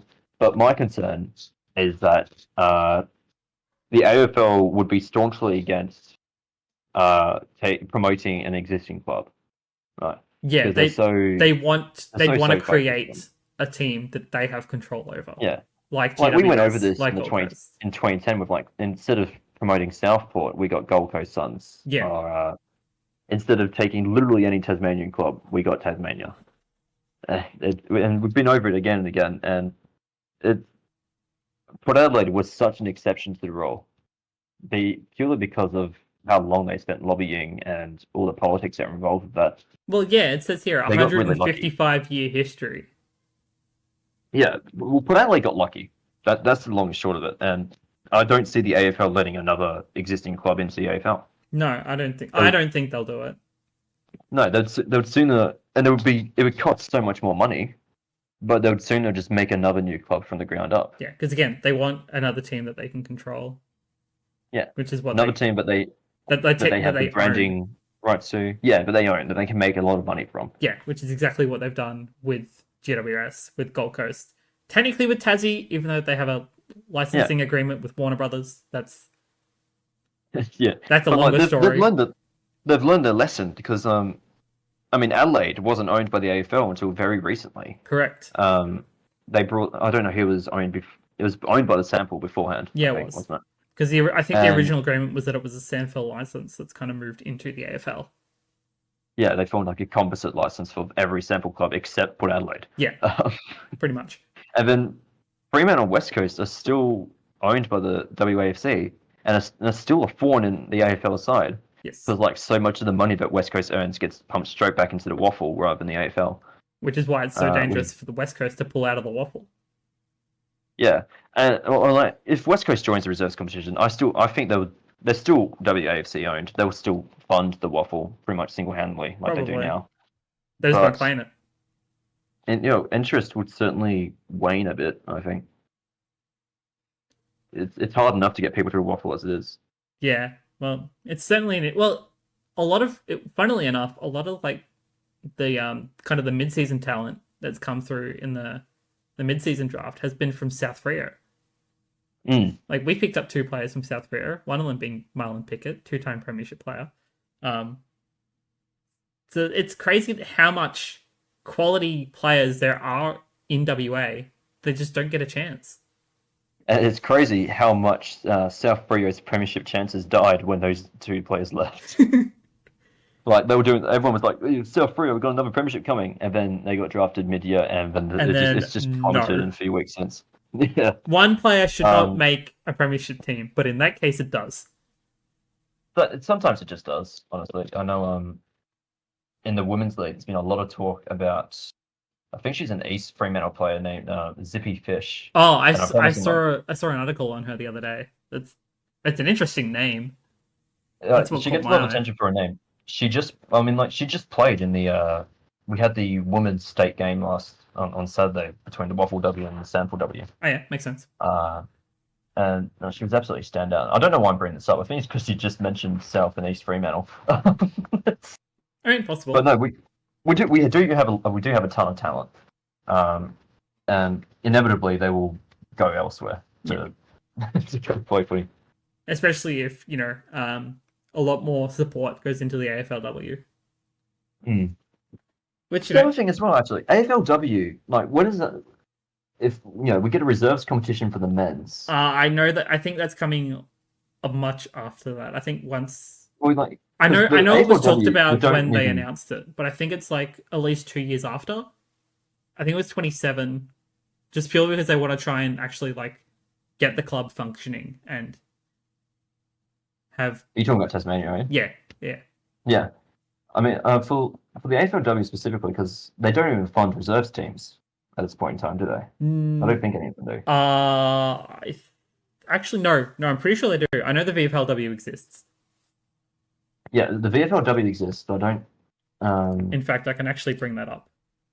I don't think many clubs actually have reserves team in it. The VFLW has 14 teams at the moment. And for some reason, we apparently do not exist in that competition. Yeah. I know for Western Australian and South Australian teams, both of them they share their place equally among all the state teams. Sydney and GWS they don't have a reserves team, and they just sent their AFLW teams into the VFLW to completely crush everyone, which is very funny. I mean, that's currently what's happening, which isn't a surprise at all. I know it's so funny. They're just winning by like 180 points every week. I know we have a pretty decent AFLW team, but I don't know what they do, like in terms of like consistent form training, like throughout the year for like the VFLW or whatever. Like maybe they just don't do it. It doesn't look like they do it. So, I mean, if the girls are happy with only playing half a year, like the men are, I guess it's problem solved. Yeah, so I don't think a potential reserves competition affect that very much. No, I think it'll primarily be like AFLW sort of competition for the women's. Well, I think that covers everything. Unless you want to talk about Tasmania, yeah, but I mean, we've been going on for a while. Yeah, we pretty much kind of covered Tassie in that. This is 2.5 hours. Over. Wow. Over 2.5 hours. We did a lot of ranting, which it happens. We shouldn't have put a Richmond and Fremantle player in the same call. That was a silly decision. Sarek and I rant and tangent a lot. They kind of just come with the. I've just realised people are actually going to listen to this, and I don't remember any of the last 2 hours and 38 minutes and 47 seconds. That's why we have the notes, but the notes will disappear by the end of this week. So I know my document's going straight in the bin. So yeah. Well, I mean, I'm not writing the documents for the next 2 weeks because I'll be away. So it'll be all up to Sarek to do all the heavy lifting. Oh, so Sarek's going to find a guest as well now. Yep. That'd be interesting. Unless he wants to rant for 2 hours by himself, which I know he's happy to. Actually, that would be just as entertaining. He can talk. He can do it. He's a Port Adelaide fan. He can manage it. Absolutely. So I'm going to start winding this down. Thank you for coming and hanging out with me. It was good to. It was just kind of unfortunate that it was another WA person and not someone on a better time zone. What do you mean unfortunate that you're another WA person? What on earth? I don't know what it is with me, and I guess because anyone in a decent time zone that is more interested in AFL just isn't decent time zone. Our time zone's better than yours because we don't have daylight savings. So hold that. True, and I can't go and ask someone in New South Wales or Queensland because they're in rugby states. So. And then it's not coast to coast, is it? So. Well, it's half a coast to half a coast. No, you need a WA in. That's how it works.